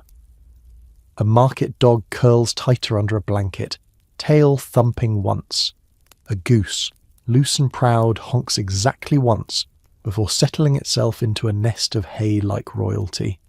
It's strange. The market hasn't changed. The stalls are still crooked, the pie's still overcooked in places, the pickpocket's still very much in business, and yet, under snow, it feels like a painting. Like the kind you'd find in a dusty attic, or on a postcard so old it doesn't even look real anymore. A stallholder steps out from behind her goods and begins gently dusting snow from the tops of her jam jars. She could leave it, but she doesn't. She polishes each lid with the corner of her shawl, careful, as though cleaning them for someone important, and you realise the snow has made everyone into caretakers of stalls, of children, of memory. And somewhere behind you someone says, softly but clearly, "It's sticking." You look down. They're right. The snow isn't just falling now. It's staying. It doesn't take long before the snow is everywhere. It clings to lantern hooks, softens the straw underfoot, curls around the toes of boots, and gathers in the folds of woolen cloaks. The market becomes quieter, not because the people are gone, but because the snow changes the rules of sound. Voices are muffled, footsteps are padded, even the fire cracks more gently now. You round a corner and find a man sweeping snow off his stall using an old feather duster. He's not annoyed, he hums as he works, flicking the dusting from his jars of licorice and candied lemon peel, with the care of someone brushing snow from the shoulders of an old friend. At another stall, a woman has turned her snow-covered table into a display. She carves tiny snowballs with a butter knife and places them in a row, topping each one with a single dried cranberry. A sign reads, "Snow pudding, no refunds." People buy them anyway, and now the snow is not just decoration, it's a participant. Two boys build a snowman in the middle of the market path. He has a licorice pipe, buttons made of dried figs, and a perfectly folded ribbon for a scarf. They name him Mr. Tiddle. He is immediately knighted with a peppermint stick by a passing girl in red mittens. A vendor leans over her booth and tosses a snowball at her brother across the lane. It hits him square in the chest, leaving a perfect powdery burst on his apron. He throws one back, but misses, and hits a customer instead. The customer laughs and buys 3 sugar plums as retaliation. In a far corner, someone has built a tiny nativity entirely out of snow. The sheep are made from white stones, the manger a crate turned sideways. Baby Jesus is a misshapen snowball nestled in straw. Someone lights a candle beside it. No one speaks. And then, as if the air itself had been waiting for this moment. Bells begin to ring. Not the handbells of street choirs or the high tinkling of sleighs, but the deep, resonant clang from the church tower just beyond the square. It tolls out through the snow like a call across water. People look up, not in surprise, just in recognition. A few cross themselves. Others simply pause, breathing deeply as the sound rolls over them like warmth. In the snowfall, the market begins to feel enclosed, not trapped, not small, just held. Like the square itself is cupping this world of flame and frost and feeding it back its own glow. Someone lights a handful of sparklers and holds them high, and for a moment they burn like stars inside the snow. Children chase the sparks with mittened hands. One girl grabs a falling ember and insists it whispered a secret. Even the thieves have slowed. You spot a pickpocket seated against a barrel, carving a snowflake into a slice of bark with a stolen butter knife. He offers it to a passing toddler who beams and waddles off with it like a trophy. It's as if the snow has pressed pause, not on time, but on expectation. The rush is gone, the hunger softens, and in that silence, shared by 100 strangers under falling light, the market becomes something rare. A place not just for buying or eating or surviving, but for being. You follow the scent of smoke and yeast toward the edge of the square, drawn by the low thrum of laughter that's a little too loud, a little too loose, and definitely not meant for children. There's a door here, half open, always ajar, and a warped sign above it, scorched at the corners, reads, "The Holly and Nail." You found the market pub. It's not much to look at from the outside. The shutters hang crooked, the door sticks. The windows are fogged from the inside with breath and beer and heat.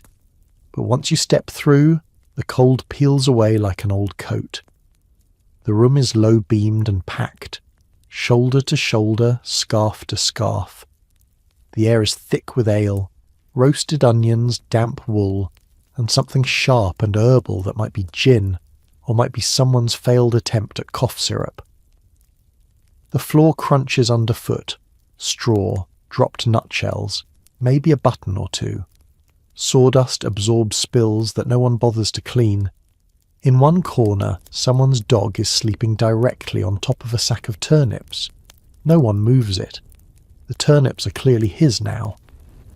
At the bar, 2 men are arguing over who stole whose pie last week. They're both eating different pies now. No resolution seems necessary.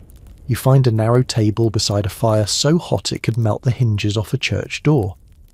A woman across from you is steaming slightly, her bonnet turning limp in the heat. She doesn't seem to mind, just fans herself with a folded menu that clearly hasn't changed since 1832. Someone shouts for more porter. A handbell rings. The bell has no function. It's just something they ring when a joke lands particularly well. You hear it 4 times in 3 minutes. One man rings it after sneezing. There's a band, or something like one, assembled near the hearth. An accordion, a fiddle, and a man keeping rhythm with a spoon and a mug. They're playing a tune that stumbles as much as it dances, and yet the whole room seems to know every beat. A woman stands up and begins to sing a verse, loud, confident, slightly off-key.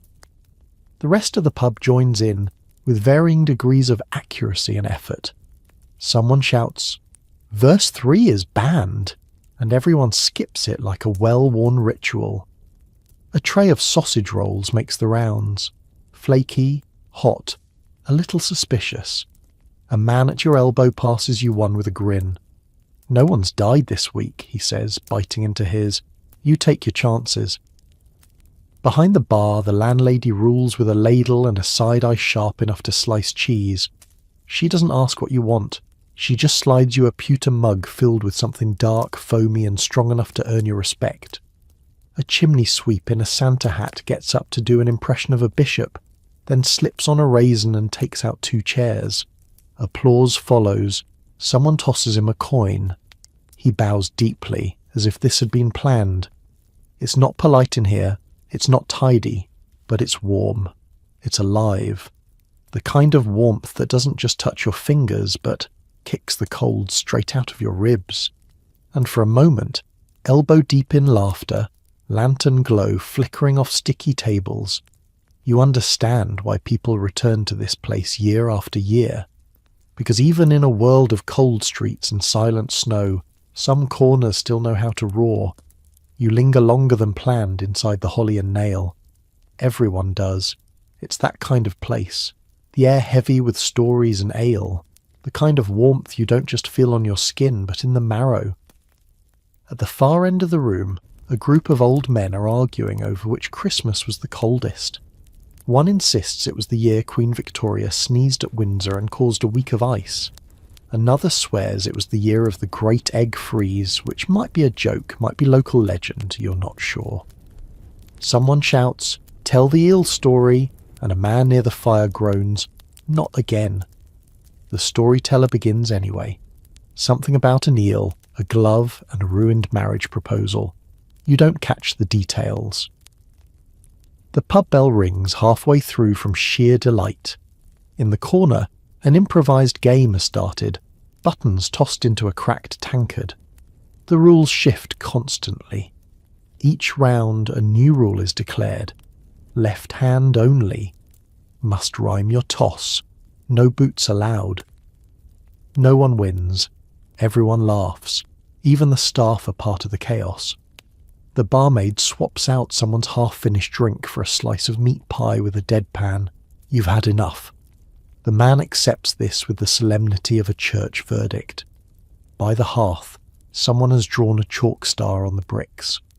Every person who places a coin inside it gets a dramatic toast in their honour.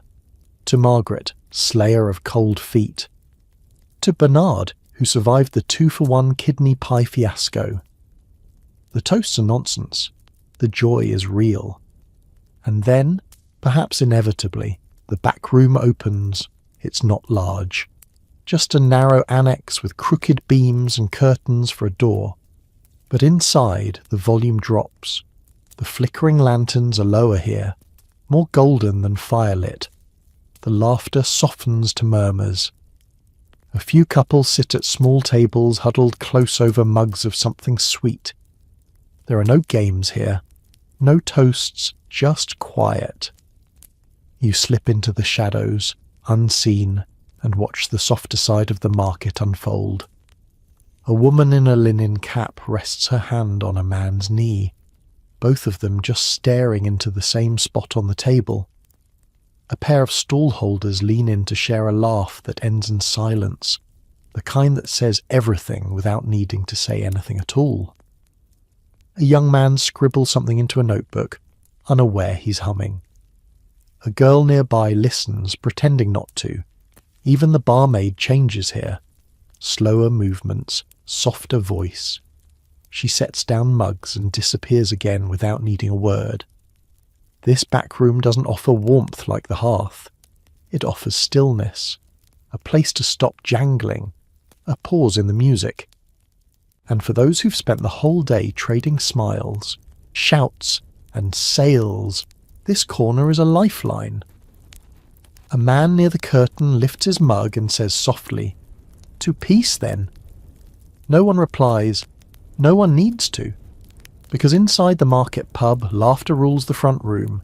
But in the back, that's where hearts rest. Back out in the square, the night is fully grown. The lanterns now glow like low-hung stars, and the snow has settled into every corner, on rooftops, on shoulders, in the creases of forgotten crates. It no longer falls, it simply rests. The crowd has thinned a little.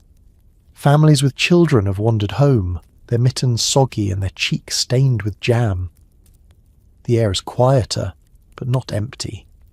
The mood has shifted again, the way all long nights do, from excitement to reflection, which makes what you're seeing now all the more curious. Near the north end of the square, where a wide circle has been cleared of stalls, a platform has been raised, wooden, creaky, hastily assembled. A banner flaps above it, painted in uneven brush strokes.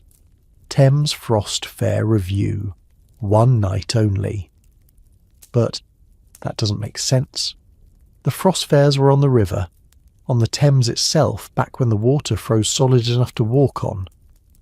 The last true fair was over 50 years ago, during the brutal freeze of the early century. You remember reading about it. Bonfires on the ice, skating by torchlight, printing presses dragged onto the frozen water. It was as mad as it was magical. And yet, here they are. A troupe of performers dressed in mismatched furs and bells, their faces painted in theatrical whites and reds, take the stage. They carry wooden cutouts of boats, skates, and fish. One wears a paper crown and declares himself the king of the frozen river. Another juggles lumps of ice that are clearly just polished potatoes. It's absurd. It's brilliant. The crowd that gathers knows this isn't real. That's the point. This is pantomime, nostalgia, tribute. They chant, they cheer, they boo in jest when the queen of the ice slips on her hem and drops a candied fish into the audience. One performer hurls a bag of flour into the air to simulate falling snow. It catches the light and spirals down in a cloud, drawing a gasp from a girl perched on her father's shoulders. "It's magic," she whispers. Her father says nothing, just watches the sky with a look you can't quite name. Behind you, a woman mutters, "My gran remembered the last frost fair, said she bought a cup of tea from a dog wearing mittens." No one questions this. The King of the Ice announces a raffle. The prize? A key to the Thames. The key is made of tin. The lock it fits doesn't exist. Someone wins. Someone else declares it rigged. Everyone claps anyway. A puppet show follows, staged between two upturned barrels. The puppets: a rat, a sausage, and a snowflake. The plot is incoherent. The children are thrilled. And just when the performance begins to fade, when the troupe gathers to bow, they're joined by a new figure, an elderly man with a stovepipe hat and a printed sash that reads "Original Vendor Frost Fair 1814. Surely not. He bows with theatrical grandeur, tosses peppermint coins into the crowd and declares, "The Thames still remembers us." Someone starts singing. Everyone else follows. You don't know the words. You sing anyway. Because the point was never to recreate the frost fair. It was to remember that it happened, that the river once froze, that people danced on it, that, just for a while, the impossible was possible, and here, under the gas lamps and the soft settling snow, that memory feels real enough to stand on. As the performers take their final bow, and the imaginary Thames freezes once more in the minds of 100 onlookers, the crowd begins to scatter, slowly, reluctantly. But something odd hangs in the air now. Not disappointment, not weariness, something stranger, something like wonder. You linger near the makeshift stage as the troupe begins to disassemble it.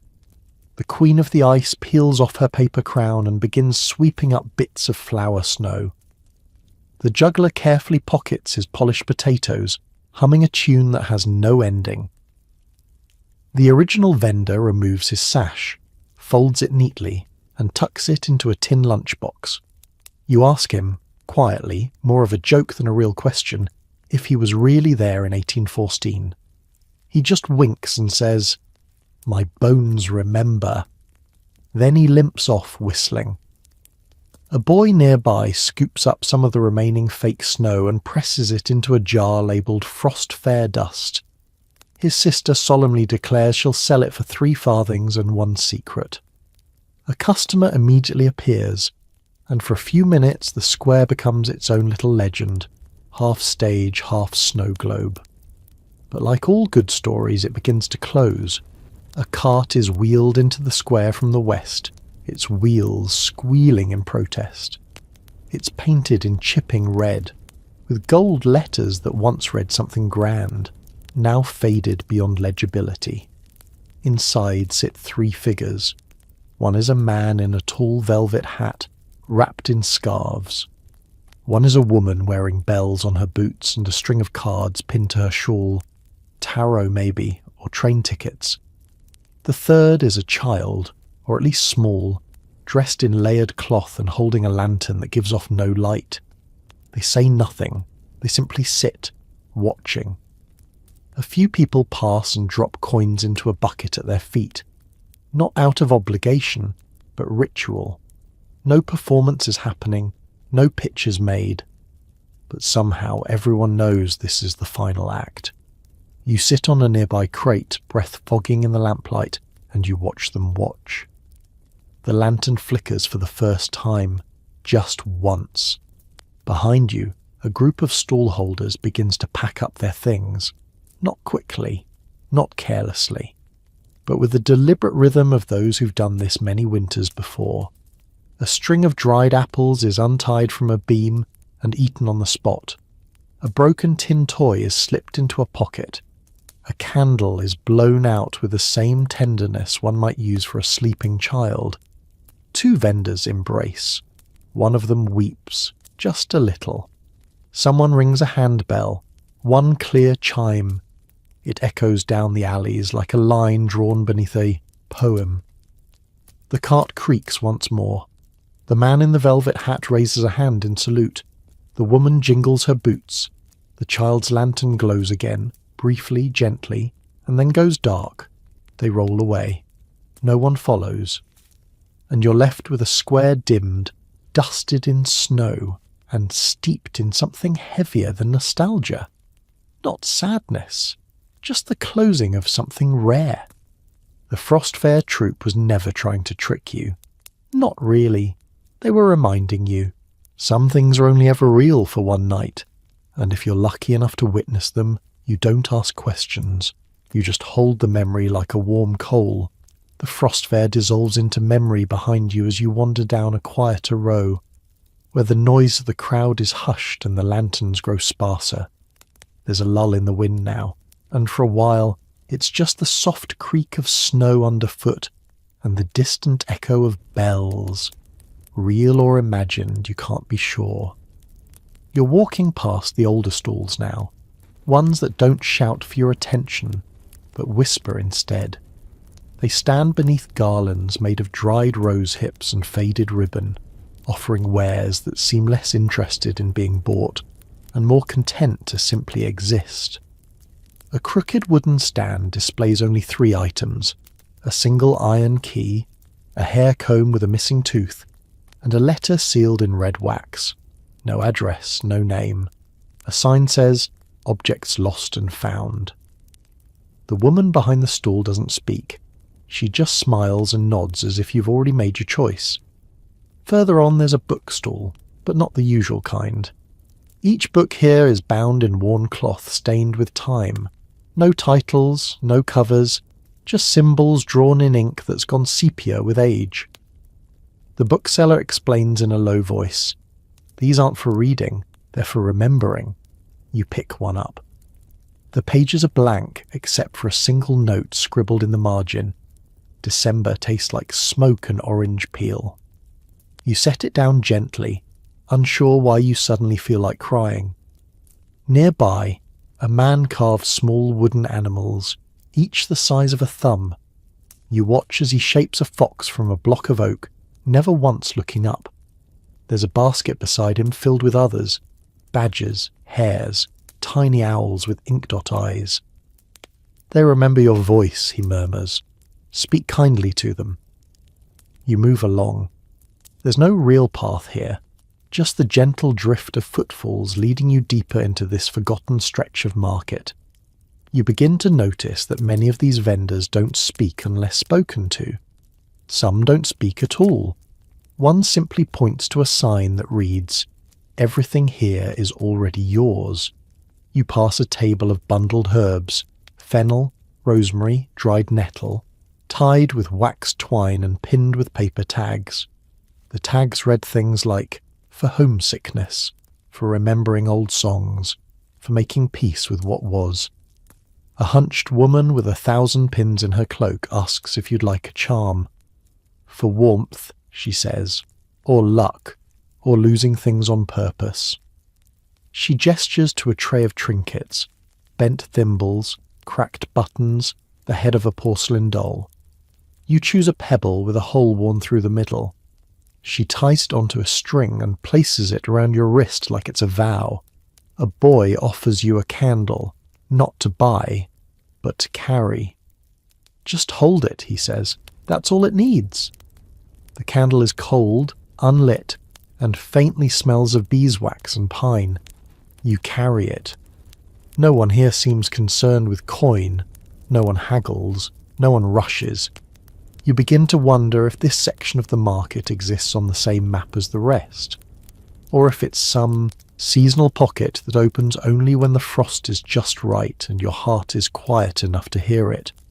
You press deeper still, candle in hand, until the crowd becomes no more than a hush behind you. The air changes again, not colder, but quieter, heavier somehow, as if each breath must pass through something older than fog. There's a stall now with no lantern, no sign, and no merchant behind it. Just a wide velvet cloth draped across a wooden frame, holding an arrangement of objects that look plucked from someone's attic or maybe from time itself. A pair of children's shoes, impossibly small, the leather soft with wear. A broken music box that clicks when the wind blows. A cracked mirror propped up against a melted candle stub. You catch your reflection, and for the briefest second, you're not sure it's just you looking back. Your face, yes, but younger, or older, or just different. A note is pinned to the mirror. For seeing what you forgot you remembered. No one speaks, no one needs to. Just past that, a woman with a patched shawl and eyes like burnt sugar tends to a stall of laces and ribbons. But not for clothing, for memory. This one's for old friendships, she says, holding up a threadbare blue tie. And this? For something you never got to say. You take a silver ribbon with frayed edges. She ties it gently around your wrist next to the charm pebble. Her hands are like linen, rough, warm, worn with kindness. The next booth is simply a table with boxes. Shoe boxes, biscuit tins, velvet cases. One is labelled Things We Regret, and another What Was Left Behind. You open a tin lined with cotton. Inside is a single coin with a hole in the centre, and a dried violet pressed beneath it. You don't know what it means, but your chest tightens anyway. An old man with no stall at all sits on a bench nearby. He's got a coat of thick wool and a pair of gloves he never puts on. Instead, he offers them to passer-by with a shrug. I don't mind the cold, he says, eyes closed, but some hearts do. A girl thanks him and walks off, cradling the gloves to her chest like a prayer. The last stall isn't a stall, it's just a doorway. No building, no roof, just a freestanding frame painted with holly and frost. Hanging from the top beam is a sign written in spidery gold ink. For goodbyes you never got to say. A few people linger near it, hesitant. One steps through, then pauses, turns back, says nothing. Another stands in front of it and cries silently. One man removes his hat, walks through slowly and doesn't return. You don't walk through, you just stand there, candle in hand, charm at wrist, ribbon tied tight. You understand now that not every part of this market is for buying, or even for looking. Some corners are built only for letting go. The snow begins again, barely visible, barely there. Just enough to dust the top of your candle like sugar. The boy who gave it to you passes once more, offering only a nod. You nod back. When you finally turn to go, the stalls behind you seem fewer, the shadows longer, as if this strange corner of the market is folding itself up for the night, tucking itself back into the frost where it came from. You walk away slowly, not because you're unsure, but because you're carrying something invisible now, and you don't want to drop it. The snow grows heavier as you rejoin the main part of the market, its flakes now larger and slower, drifting like falling feathers. You blink up into the grey-white swirl, catching one on your lashes. It melts instantly. The crowd has changed. It's thinner now, more cloaks, more hoods drawn close, more hands wrapped tight around hot mugs. The voices are quieter too, not in silence but in hush. It's the hour when everyone grows softer, not tired, just reflective. And that's when the music changes. A sound drifts through the cold, low, steady, ancient. Not the bright jingle of a brass band, nor the bouncing rhythm of a fiddle tune. This is something older, deeper. You follow the notes through the mist toward a small side court where firelight dances across the cobbles. There, standing beneath a canopy of pine boughs and tallow-dipped candles, is a group of carolers, but not like any you've seen before. They're dressed plainly. No velvet or fur, no ribbons or sparkle. Just wool coats, scarves, and the kind of hats worn more for work than festivity. Their faces are ruddy, lit from within by the exertion of singing, and they do sing, not to perform, not to entertain. They sing to remember. The carols aren't cheerful, not exactly. They carry the weight of centuries, songs of midnight labour, of far-off lovers, of alehouses warmed by voices layered in harmony. One of them sings a verse in Latin so old it seems to hang on the air like incense. Another sings of a candle in a cottage window that never quite burns out. The crowd doesn't clap. It doesn't need to. Instead, a woman quietly joins in, then a man beside her, then a child, barely 5, clutching a wooden soldier and mouthing words he doesn't yet understand. And you sing too. You don't know the melody, you follow anyway. There's no conductor, no sheet music. Just the kind of slow rising unity that happens when people stop performing and start remembering that their voices belong to each other. One of the carolers pulls a shruti box from beneath his coat, a kind of portable organ, its bellows wheezing softly. Another taps a drum, not with rhythm but like a heartbeat. The sound wraps around the group like a woolen shawl, comforting and alive. Someone begins a round, a canon.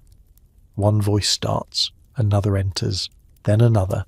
The lines weave and loop, folding over themselves like pastry layers. It's messy. It's beautiful. You recognize a phrase now. Lo, how a rose ear blooming. A tune older than your grandparents' grandparents. It carries a tenderness too big to hold. You let it swell in your chest, let it rise behind your ribs, let it melt into the falling snow. Someone hands you a small paper booklet. Inside, handwritten lyrics, stained with candle wax and tea. On the back, a note. Take only if you plan to sing it again. You tuck it inside your coat. A child throws a snowball into the air, and it lands silently beside a man who doesn't flinch. He's humming. His eyes are closed. The snow melts on his shoulder.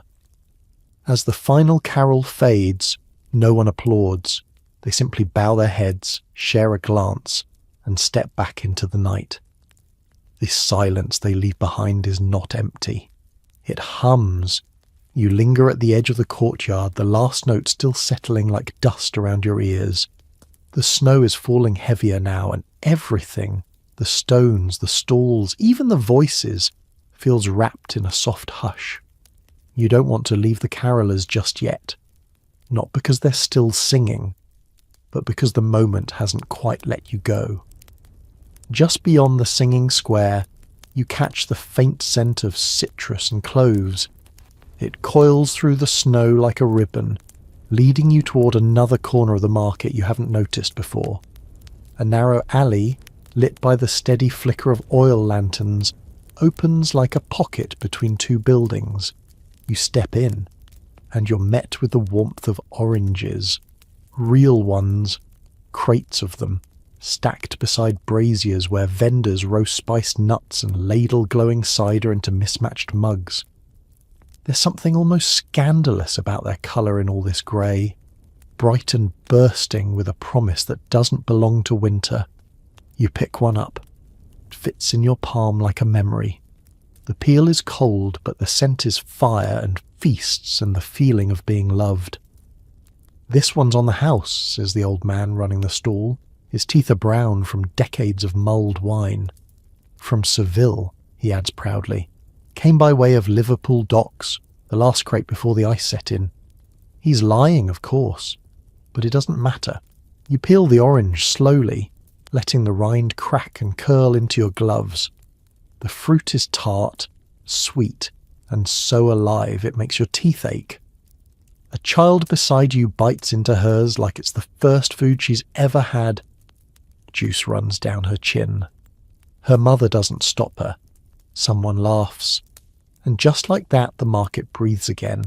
More stalls appear as if conjured, some selling candied lemon peel dusted with sugar, others offering pomanders wrapped in lace and ribbon, clove-studded and swinging like charms. There's a woman making marmalade on a tiny brazier, stirring slowly, tasting with her finger, offering no explanation and needing none. An old man sharpens a penknife against a stone and shaves long curls of cinnamon bark into the air. It smells like heat, like memory, like Christmas morning in a room you've never seen but somehow recognise. And here, among the fruit and the flame and the scent of spice, you realise something. This section of the market isn't about nostalgia or wonder or whimsy. It's about comfort. Real, simple, tangible comfort. The kind that fits in your hand and melts on your tongue and doesn't ask anything of you except that you notice it while it lasts. The man with the teeth waves you off as you thank him again. "Come back next year," he calls. "If there's snow, I'll be here." You smile, tucking the orange peel into your coat pocket. As you step back into the snow, a young woman passes you carrying a tray of steaming mugs. She offers one with a grin and says, "You look like someone who needs to be warm." You don't argue. You sip. It's thick with clove, orange, maybe even rosewater. You don't ask. You're warm now, not just in body, but somewhere deeper. And as the bells ring out again, not for spectacle, but simply because it's the hour, you realise this market has no centre. It has no ending. Only turns, surprises, and the strange certainty that whatever you need most tonight, it's waiting just a few stalls away. The bells echo long after they fall silent, a shimmer of sound that settles in your bones as you follow the curve of the lane. The market is drawing toward its quieter phase now, the final winding down, the sleepy hours where voices lower and footsteps slow. And yet, in this hush, something new stirs. You arrive at a small open space where the snow has been swept clean. The cobblestones are damp and dark, glistening like coal under the lamplight. Around the edges, benches are arranged in a circle, and in the centre sits a low table, more altar than merchants stand. Upon it, a lantern, flickering gently, and an empty wooden bowl. No one speaks, but a woman with long grey braids stands nearby, cradling a bundle wrapped in flannel. She steps forward, unwraps the cloth, and places inside the bowl a small wooden spoon, carved, simple, worn smooth by time. Then she bows her head and steps back. You watch, unsure. Another person approaches, a man this time, his hands shaking slightly. He removes his glove, draws something from his pocket, a single button, brass, dented, and places it beside the spoon. Someone hums. A child follows, dropping a broken bell. One by one, people arrive, carrying things that clearly don't sparkle or sell. Things worn, softened, or entirely useless. A cracked teacup handle, a knitted mitten with no pair, a key to a door no longer standing. You understand now. This is the giving place. Not for charity, not for need, but for grief and gratitude and things you don't know where else to put. You reach into your coat. You think of the pebble charm, the silver ribbon, the orange peel. But no, those are still part of you. Then your fingers close around the candle the boy gave you, cold, unlit, a little dented now from your coat pocket, and without a word you kneel and set it gently into the bowl. It sits among the other offerings like it belongs. You step back. No one claps. No one explains. The woman with the braids smiles just once. The lantern flickers. You sit on a bench, pulling your coat close. Around you, the others do the same. A quiet forms, not awkward but woven, as if your silence and theirs are threads in the same blanket. From the shadows, someone begins to read. Not loudly, not performatively, just enough for the words to carry. It's an old letter. Perhaps one left behind in the regret tin, or passed through the door of unsaid goodbyes. The reader's voice cracks once but keeps going. It's a letter to a brother who never came home, a letter to a child now grown, a letter to someone lost before you learned how to say goodbye. You sit with it, with all of it. Because part of this market, the part no one ever writes about, isn't made of garlands and goose fat and mulled wine. It's made of what we carry, and more importantly, what we finally learn to set down. You don't remember how long you sit there. Time has softened at the edges, stretched thin like warm tallow. Around the circle, people breathe in unison, a quiet rhythm of shared stillness. Some hold hands, others sit alone, eyes closed, their faces turned toward the flame in the centre as if it speaks. Then someone begins to hum. No melody you recognize, just a soft sound, low and steady, like the rumble of a kettle just before the boil. Others join in, not as singers, but as witnesses. One note, passed like a thread from voice to voice. No harmony, no show, just being. And you hum too. The flame in the lantern flickers higher. Not brighter, just steadier. It doesn't flare with drama. It simply holds. The bowl of offerings glows in the centre, its strange little reliquary of lives lived and loves left behind. There's no grand ritual, no announcer declaring the moment sacred. It just is. The woman with the grey braids lifts the lantern, carries it gently around the circle, pausing at each person. When she reaches you, she doesn't speak. She simply meets your gaze and lets you see your face reflected in the curved glass, softened, shadowed, very much alive. Then she moves on. When the circle ends, the lantern is returned to the centre, the bowl now warmed by its light. No one takes anything back, and that's when the snow begins again, not in flurries, but as a silent curtain, falling perfectly vertical. The kind of snow that feels like a blanket, the kind that hushes the world. One by one, people begin to rise. No rush, no final word. They nod to one another, to the woman, to the bowl. You nod too. It feels enough. And as you step away from the circle, retracing your path past the spices and laces and stories, you realise something else. You are lighter. You didn't buy anything here. You didn't make a wish. You didn't even know what you were looking for when you arrived. But something has been returned to you. Not a possession. Not even a memory. Something quieter than that. A kind of readiness. You pass the mirror stall again. It's empty now. The boy with candles is gone. The marmalade pot has gone cold. And still, the market breathes around you. A soft glow from distant braziers, the clink of mugs being washed, the rustle of a blanket being folded behind a stall, the final ribbon tied, the last song hummed. You hear footsteps beside you, a man with a crooked scarf, a woman holding a sprig of holly. You walk together for a few paces, saying nothing. There's no need to. Tonight silence is the language of those who have seen.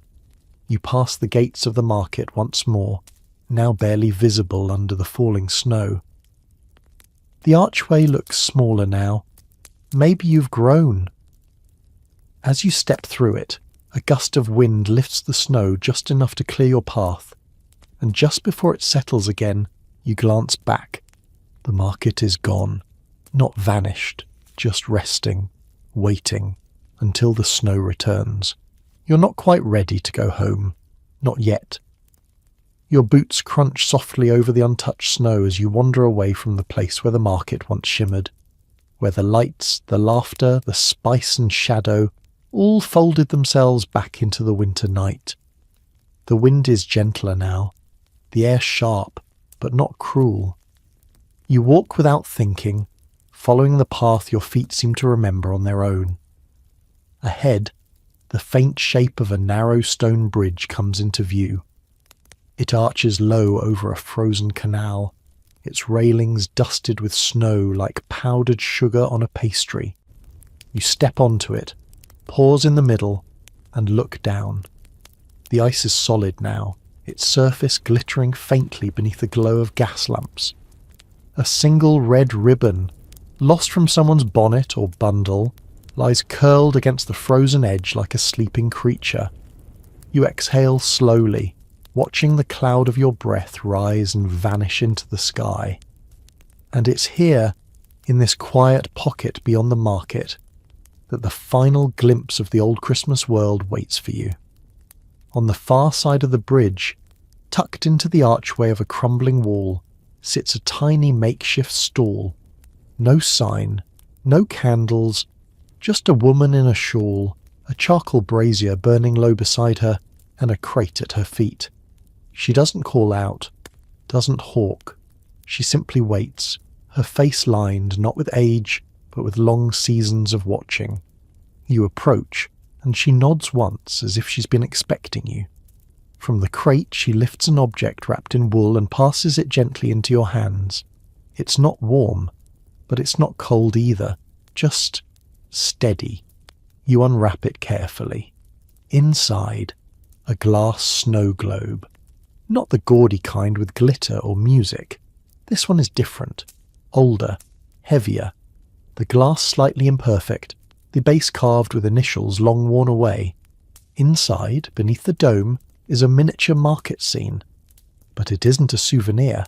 It isn't the version with perfect stalls and smiling carolers and sanitized nostalgia. It's your market. There's the crooked candy booth, the blacksmith with the golden bellows, the boy with the candle tin, the giving bowl surrounded by tiny silent figures. Even the mirror stall with one lone figure gazing into the glass. You. The woman tilts her head, watching your face as you study it. She doesn't ask for money, doesn't explain. Just says, it's for keeping, not for display. Keep it near the fire and it'll remember. You try to speak, but can't. So you nod instead, a kind of nod that says, I see it now. She pulls the shawl closer around her shoulders, and you realise her hands are bare in the snow. Without thinking, you reach into your coat and pass her the paper carol book, the one from earlier, the one that said, take only if you plan to sing it again. You say, for when the song comes back. She smiles, not with her mouth, but with her whole face. You step away slowly, the snow globe cradled close. The snow globe feels heavier than it should, not burdensome, just full, like a chest holding breath. You don't tuck it away. You carry it openly, the way one might carry a lantern or a story. Behind you, the woman by the wall folds her hands into her shawl. You glance back once and, just like that, she's gone. No sound, no swirl of magic, just a space where she was, already filling with snow. You cross back over the bridge slowly. The wind has picked up again, but it no longer stings. Instead, it brushes past your face like an old memory checking in. The city feels different now. Not brighter, not louder, but more known. As you pass a shuttered storefront, your reflection catches in the glass. Coat dusted in snow, eyes a little older than when the evening began, hands clutching a tiny world inside a bubble of glass. You don't look away. It's late now, or early. You've lost track. A nearby clock tower begins to toll the hour, slow and solemn. With each strike you imagine another light flickering out behind a market stall, another brazier dimming, another velvet curtain drawn over a tale that was just told. And yet, you sense that somewhere, in some secret corner of the city, one last ember still glows. You turn toward your lodging. A narrow building with frost-laced windows, its door snug against the cold. You let yourself in. Inside, the room is quiet. The fire has gone to embers. The kettle sits waiting, half full. You don't light more candles. You don't speak. You simply set the snow globe on the mantel just above the coals.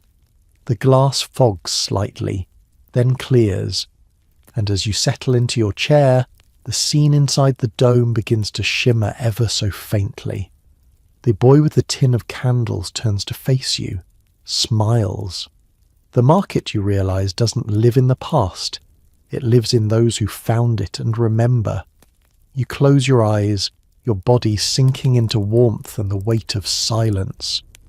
And as the fire breathes once more behind its grate, you let your thoughts drift, not forward, not back, but inward, to oranges and bells, to letters and laughter, to frost on lace and the hush of a giving bowl, to a market that appeared only when snow met silence.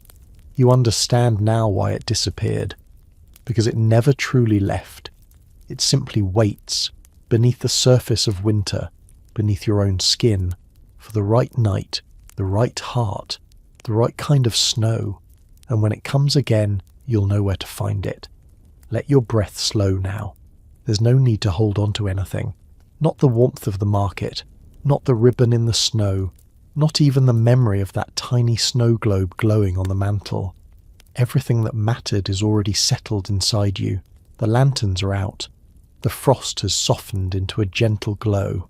Outside your window, the snow falls in perfect silence. No rush, no urgency. Just a soft descent, like pages closing gently in a book you're not quite ready to return to the shelf. Tonight, you travelled through a market built not just of gingerbread and lace, but of stories and stillness. You didn't just walk among stalls, you stepped into another time, a time when candles meant hope, when ribbons were promises, when even a cracked spoon in a wooden bowl could carry a lifetime of meaning.